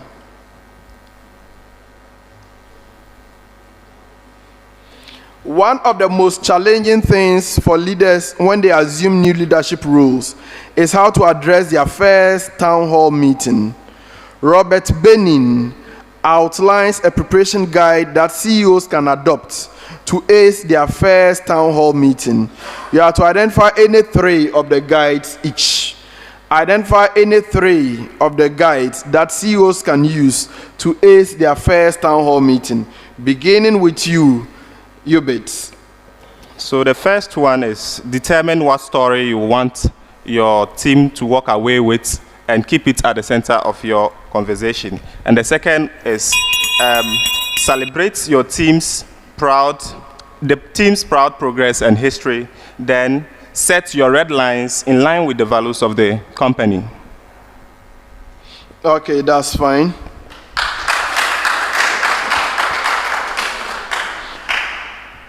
UDS. We have pause and invite for questions. Send them away with your best wishes. And encourage the team that all of them can be involved. That is correct. Tamale Technical University. Invite and allow for questions. 2. Show them how those who accept the invitation to join the change will be treated, and also those that do not accept. And also recount on your action in joining and also why. Okay, I'll accept that. I'll accept that. So our last set of questions for this round, beginning with UBIDS, common preamble. The heavy reliance of Ghana's health sector on donor funds, particularly from US aid, poses a significant risk to the sustainability of healthcare programs in the country. With the suspension of US aid support, Ghana faces a pressing need to explore long-term solutions to ensure uninterrupted healthcare service delivery. Ghana can learn lessons from 3 African countries that have demonstrated that self-sufficiency in healthcare is achievable. Please, did you get a preamble? Okay, now, UBIDS, which are these 3 countries mentioned in the article? Which are these 3 countries mentioned in the article? Okay, so we have South Africa, we have Mauritius, and Algeria. Yes, that is correct. UDS, one of the ways of building a sustainable health sector in Ghana is by reducing dependency on donor aid.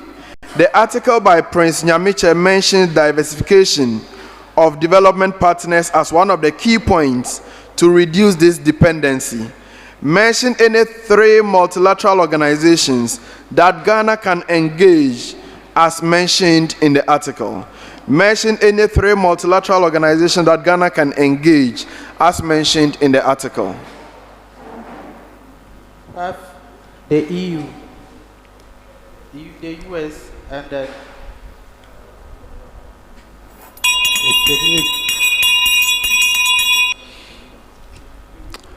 I'm not accepting that bonus is available. Tamale Technical University. We have the World Bank, African Development Bank, and the United Nations. Yes, that is correct. Now your major question, Tamale Technical University. Mention any 3 countries that Ghana can engage under the South-South Cooperation for Technical and Financial Assistance in Healthcare Development, which will further enhance sustainability and resilience. Mention any 3 countries that Ghana can engage under the South-South Cooperation for Technical and Financial Assistance in Healthcare Development. We have China, India, and Indonesia.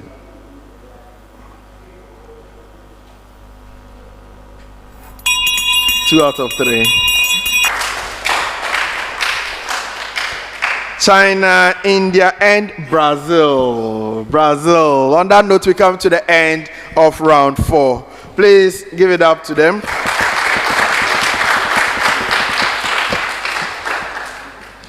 It is getting interesting. It is getting keener. We have 2 more rounds to go. The riddles as well as the true or false segment.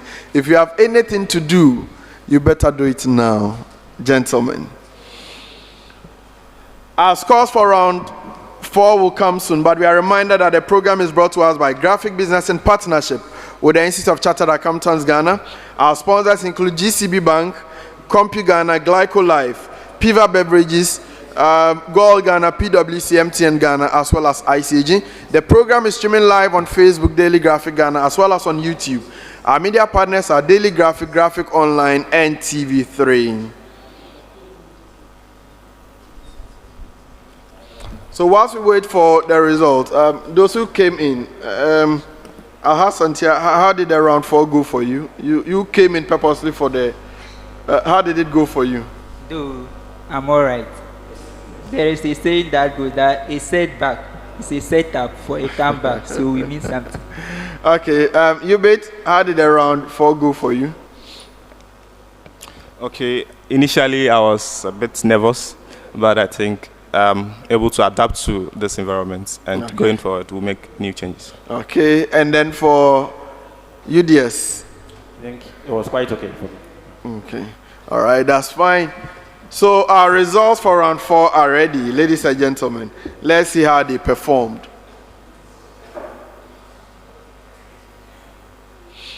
At the end of round 4, University for Development Studies had 14 points, Tamale Technical University had 15 points, and the Dombo University had 15 points.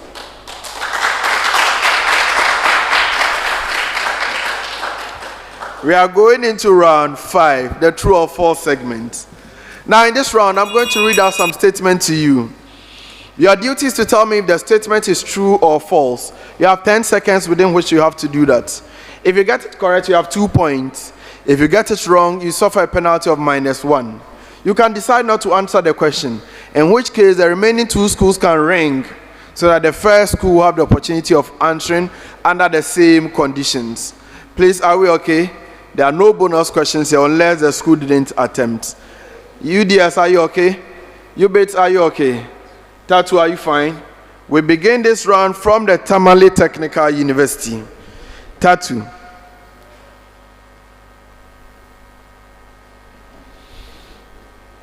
All right. 1. The postal rule does not apply to counter offers, rejections, or revocations. The postal rule does not apply to counter offer, rejection, or revocation.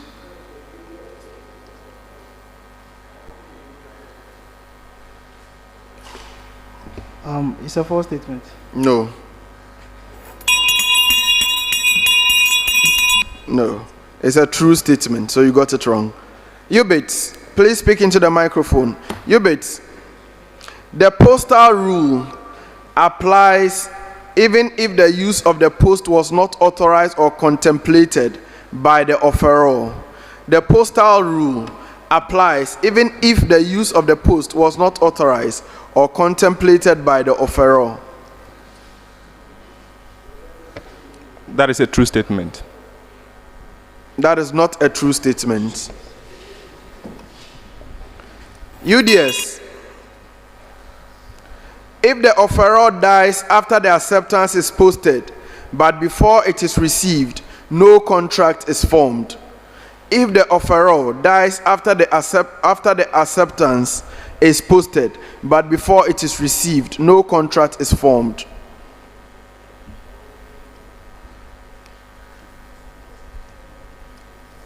True.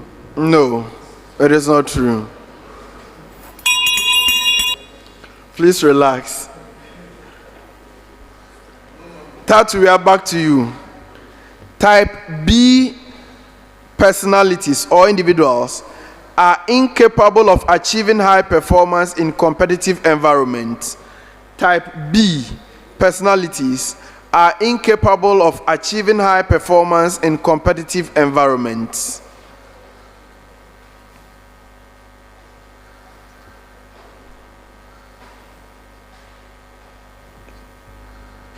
False. Yes, that is correct.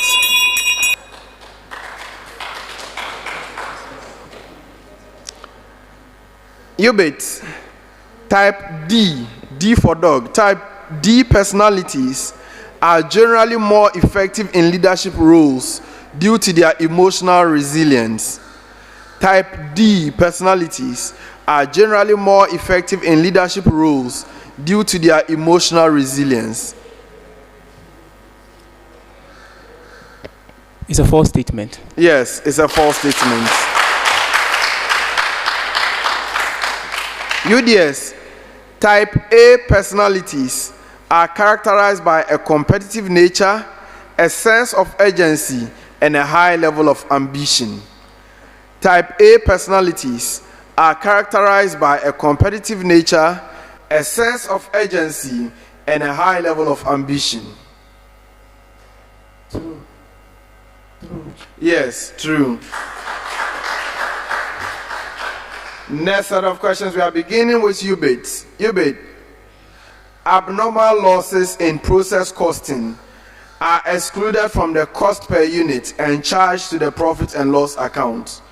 Abnormal losses in process costing are excluded from the cost per unit and charged to the profit and loss account.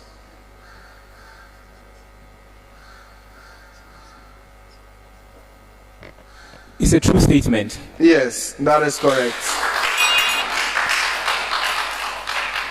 UDS, in batch costing, the cost per unit decreases as the number of units in a batch increases due to spreading fixed setup cost over more units. In batch costing, the cost per unit decreases as the number of units in a batch increases due to spreading fixed setup cost over more units. False. No.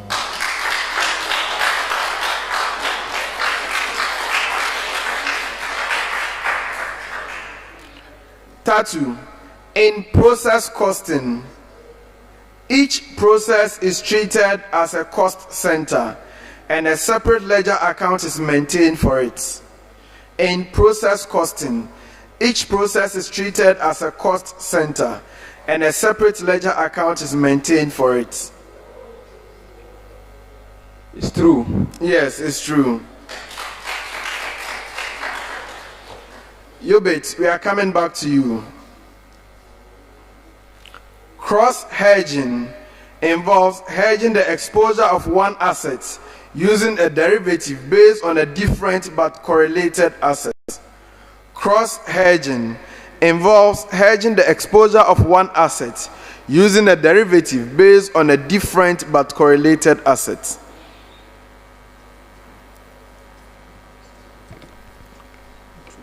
That is a true statement. Yes, that is correct. UDS, in delta hedging, the closer an option is to expiry, the more frequently the hedge must be adjusted. In delta hedging, the closer an option is to its expiration, the more frequently the hedge must be adjusted.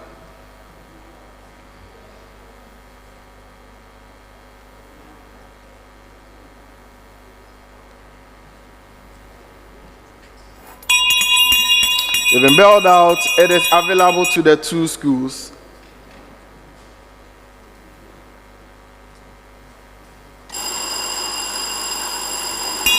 Tamale Technical University. It's true. Yes, it's true. So they get 2 points. 2. Now your major question, Tamale Technical University. For true or false under the same conditions. Yes. Tamale Technical University. Dynamic hedging requires fewer transactions than static hedging and is generally less costly to maintain. Dynamic hedging requires fewer transactions than static hedging and is generally less costly to maintain.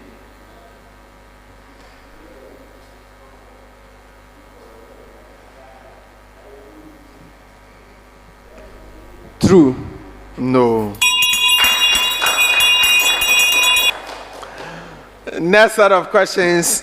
This time we are beginning with UDS. UDS. The agile development methodology, that is software development, agile development methodologies, they prioritize comprehensive documentation over working software. Agile development methodologies prioritize comprehensive documentation over working software. False. Yes, false. Tamale Technical University. The spiral model is most suitable for small, short-term projects with minimal risk. The spiral model is most suitable for small, short-term projects with minimal risk.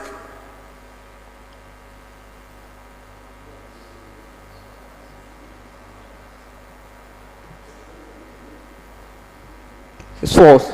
Yes, it's false. UBIDS, the waterfall model, allows for revisiting earlier phases once a stage has been completed. The waterfall model allows for revisiting earlier phases once a stage has been completed.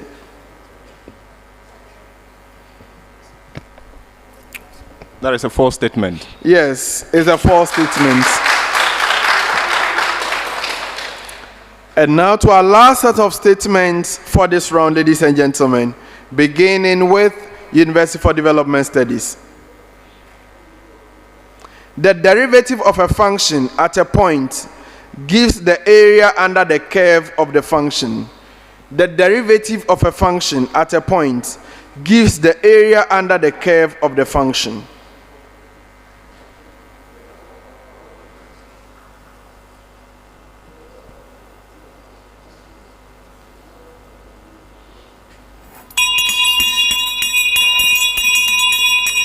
Do you want to answer? All right, bonus is available. Tamale Technical University. It's true. No, it's not true.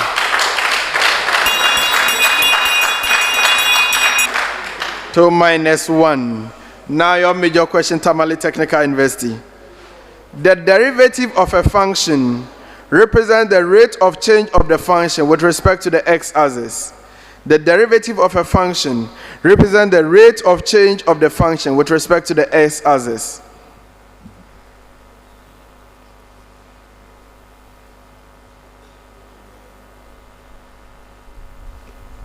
True. Yes.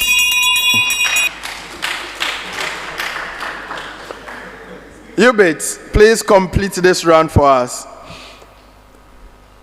The derivative of a function represents the tangent line to the curve of the function. The derivative of a function represents the tangent line to the curve of the function.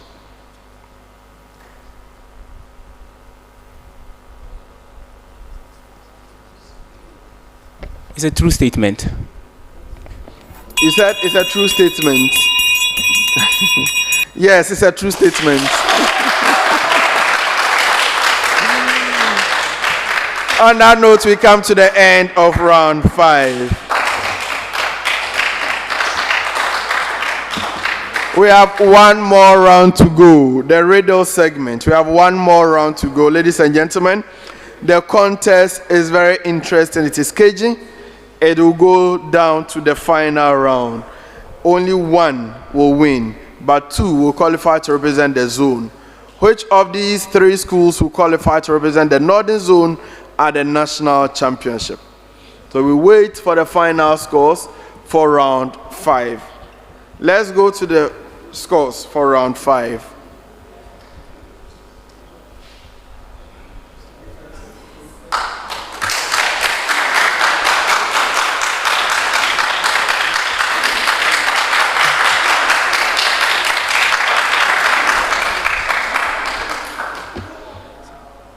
Okay, so at the end of round 5, University for Development Studies had 2 points, Tamale Technical University had 7 points, and the University of Business and Integrated Development Studies had 9 points.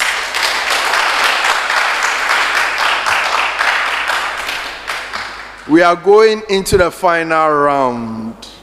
Riddles. Riddles. UDS, are you ready? UBIDS, are you ready? Tattoo, are you ready? Riddles. So there will be 4 riddles in all. The riddles are open to all 3 schools. If you are ready, no, there will be 5 riddles actually. So it can be 1 or lost in this round. It means we have 25 points at stake in this round. Nobody has won, nobody has lost yet. 25 points at stake, 5 riddles. If you ring a bell, you have 10 seconds maximum within which to give an answer. The riddles are open to all 3 of you. If you are ready, you ring your bell. Let me hear the bell from UDS. The bell from UBIDS. And that of Tattoo. All right. Yes, but once someone presses the bell, the other one will not come. Like I said, when you ring your bell, you have 10 seconds to give an answer. If you get it correct on the first clue, it is 5 points. Correct on the second clue is 4 points. Answering correctly on any other clue thereafter is 3 points. Please, are we okay? Riddle number 1.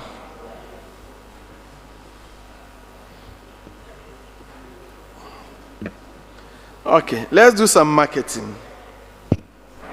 Are you ready? Do you have any marketing students here? All right. I am a recent phenomenon in marketing communication and public relations. I am known as a positive spokesperson, an opinion leader, or a community influencer, appointed as an internal or external agent to boost product or service sales and create brand awareness. My key element is my ability to use promotional strategies that will strengthen the customer-product-service relationship, influence a large audience to buy and consume more. I am meant to embody the corporate identity in appearance, demeanor, values, and ethics. I help increase brand awareness, drive sales. Okay, go ahead. Advertise. That is not correct. You can no longer partake in this riddle. So I help increase brand awareness, drive sales, and build a stronger brand identity. 5. I'm a person paid by an organization or company to represent its brand in a positive light, helping to increase brand awareness and sales. Who am I? UBIDS. Brand ambassador. Yes, that is correct.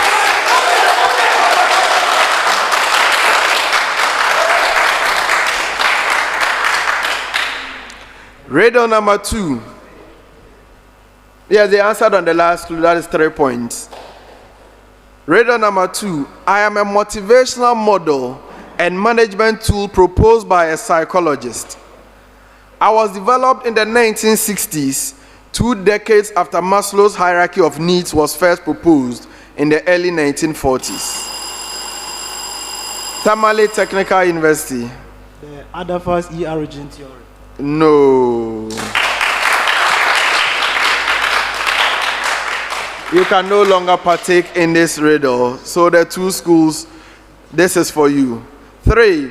I suggest that individuals are primarily motivated by either achievement, UBIDS. McClelland's theory of motivation. McClelland's. Go ahead. That is the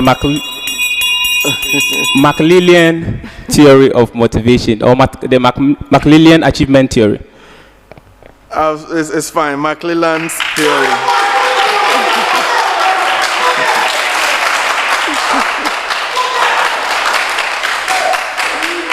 They answered on the 3rd clue. That is 3 points. Riddle number 3. Riddle number 3. I am a common practice in accounting. I may be legitimate or illegitimate depending on how I am perceived. While I am a common practice, I can also raise ethical concerns, particularly if I am done to mislead investors or manipulate financial performance. Over-reliance on me may mask underlying issues in the company's business model or operations. My primary goal is to present a more stable and predictable financial picture, even when the actual earnings fluctuate. Tamale Technical University. Throughput accounting. No, please.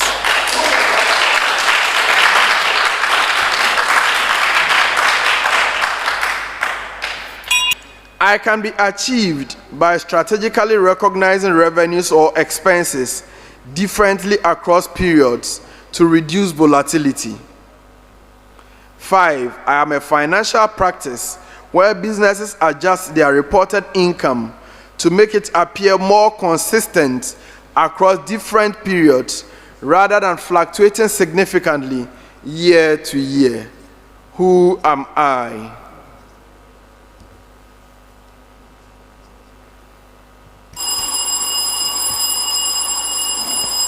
UBIDS. That is the consistency principle. No, that is not correct.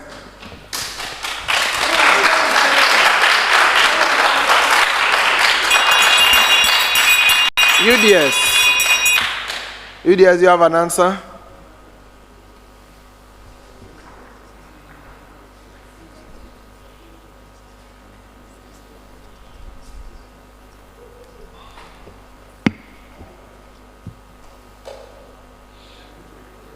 Okay, so I say time should be up by now. Anybody in the audience?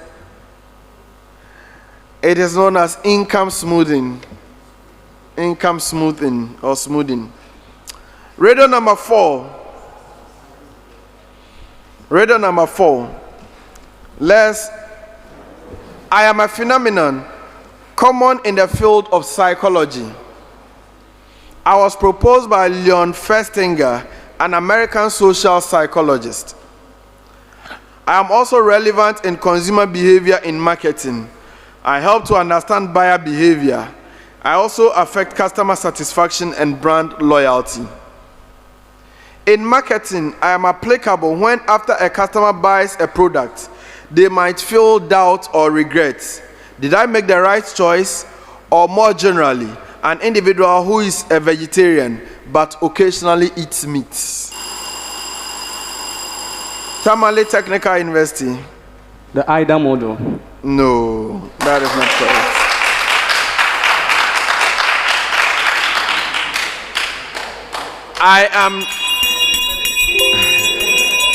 I am the mental conflict that arises when a person's actions, beliefs, or attitudes are contradictory. I can lead to various effects, including stress, anxiety, guilt, and even changes in behavior. Who am I? UBIDS. We have the information dissonance. You have what? We have information dissonance. I'm not sure I want to accept that. Dissonance. Bonus is still available.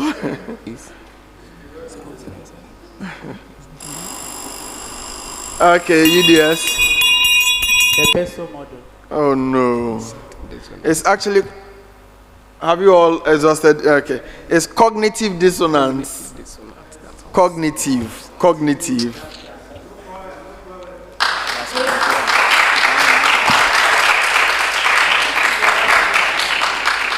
Last riddle and the last question for this round, for this contest, and for the Northern Zone. Taxation. I'm a requirement of the VAT Act associated with making taxable supply of goods or services. According to Section 1 of the VAT Act, I'm required to be issued to the recipient in the form and with the details that are prescribed by the Commissioner General. I contain information such as the name, address, and tax identification number of that taxable person, the date and time of supply, a description sufficient to identify the goods or services supplied, including the quantity of the goods or the extent of the services supplied, etc. A taxable person on issuing me is required to retain a copy of me in a sequential identifying number order. 5. The Commissioner General may authorize a taxable person who makes a taxable person to issue a UBIDS. We have the VAT charter. VAT charter. No, I'm not accepting that.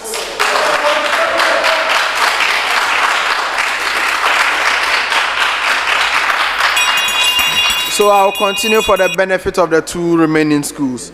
The Commissioner General may authorize a taxable person who makes a taxable supply to issue a sales receipt instead of me in accordance with the conditions and procedures provided in the regulations.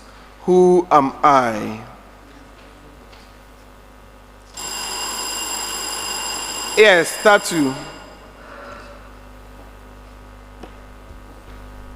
Practice note. No, that is certainly not correct.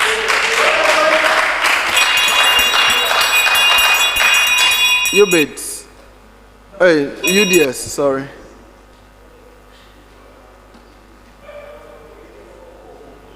Letter of engagement. No.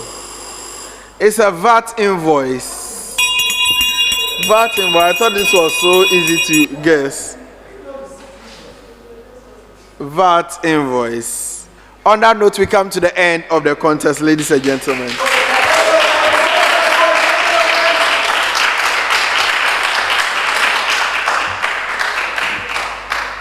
So we wait for the final results to see how the round went and who will represent the zone at the national level.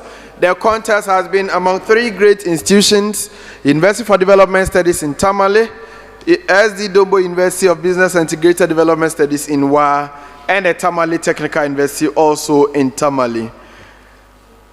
The winner of this contest will earn the bragging right as a zonal champion. The 2 schools that come first, or the first and second schools, will represent the zone at the national level. Who gets this one? So we can do the scores for round 6, and then we have the final scores later.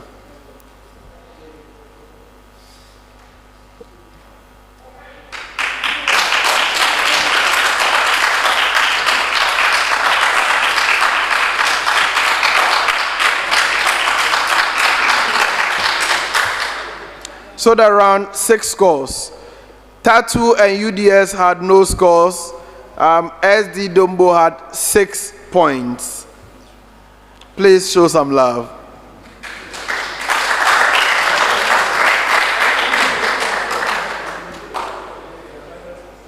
All right, so are we ready with the final results, ladies and gentlemen? Whilst we compute the final results, remember that this program is brought to us by a number of stakeholders.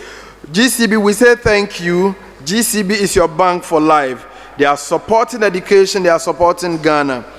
CompuGhana is powering digital learning and smart solutions with their array of services and products that they offer. GlycoLife is securing our future tomorrow, today, and they are backing the future of our business leaders. For Piva Beverages, they are telling us to stay refreshed. They are the official test quenchers of the academic violence. Girl Ghana is our trusted energy partner. They are fueling our minds. They are also fueling the progress that we are making in this contest. PwC, we say a very big thank you to you. You are building trust and solving important problems. We are proud to have you on board always. MTN Ghana, everywhere you go, they are powering this contest, and we say thank you for connecting the minds and transforming lives. A big shout out to our proud organizer and headline sponsor, ICAG. They are raising the bar for business excellence in Ghana. And of course, Graphic Business. A big salute to you. They are Ghana's leading business newspaper. They set the pace in business journalism.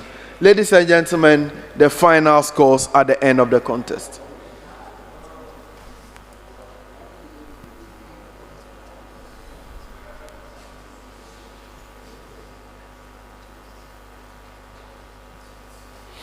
Ladies and gentlemen, at the end of the contest, the following are the final scores.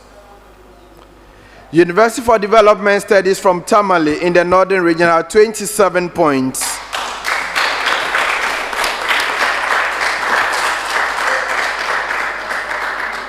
Tamale Technical University, also from the northern region, Tamale, had 36 points.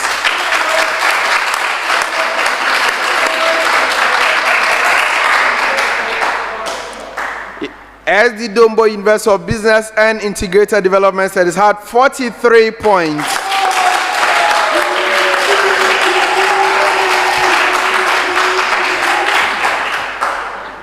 Ladies and gentlemen, by these results and by the powers in me vested as the quiz master of the Tertiary Business Science Challenge and the lover of academic violence, yes, I hereby declare, I hereby install, I hereby recognize the SD Dombo University of Business and Integrated Development Studies as the 2025 Northern Zone champions.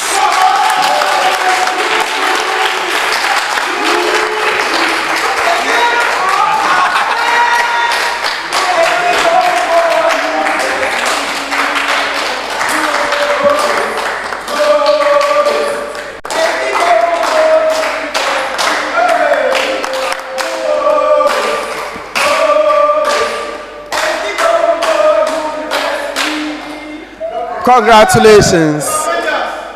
Congratulations to you, SD Dombo University. Tamale Technical University, congratulations, you've qualified to the National Championship.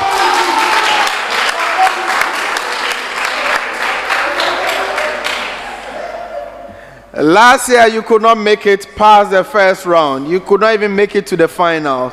But this year, you came to the final, and you have indeed showed that you are capable, and you have made it to the National Championship. Congratulations to you, Tamale Technical University.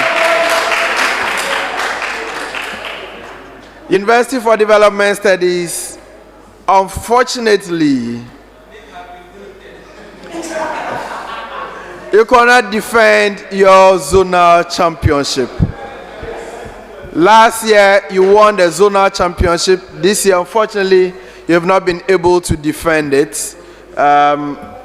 You tried, you did your best, but on the day, I think I want to believe that you feel you could have done better.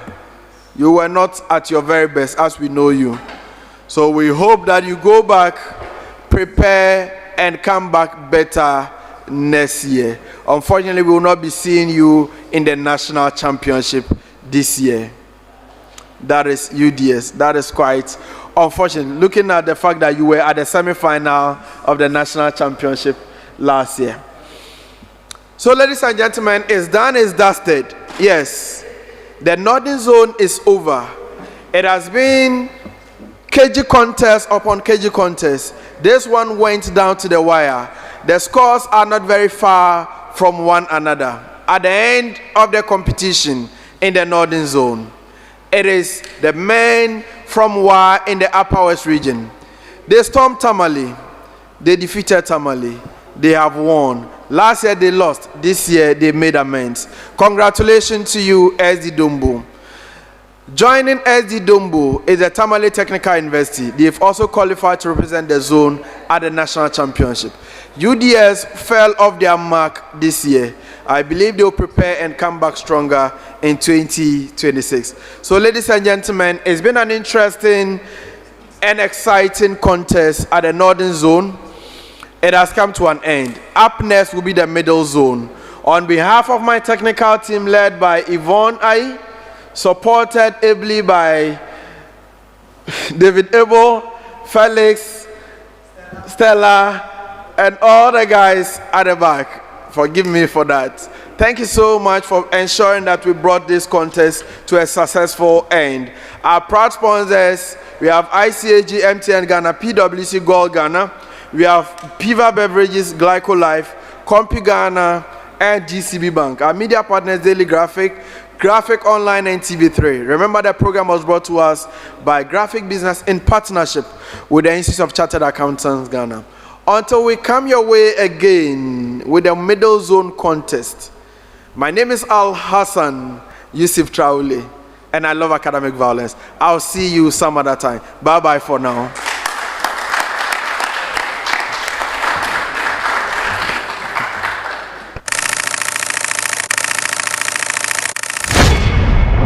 Audience is ready. Studio audience, I must say, are gingered up. Last quarterfinal contest for day 1 is upon us. To Mudaraba and Musharaka in Islamic finance. I asked you to state and explain. You haven't explained. I want you to explain the points that you have mentioned. Join me as we want to experience some academic violence this afternoon. Team Gamma, 8 members with individual coding speed of 11 tasks per day, operate at 80% efficiency. Determine how many days each team will take to complete the project. Back if you should lose this one. A place at the semi-final is what is at stake. So you are tempted to speak. Bonus for Central University. On that note, we come to the end of round 4A, ladies and gentlemen. Next set of questions, University of Education, Winneba. The 2024 edition of the Tertiary Business Science Challenge has finally come to an end. How do you assess your own performance? My name is Al Hassan Yusuf Trauli, and I welcome you all to join in this violence.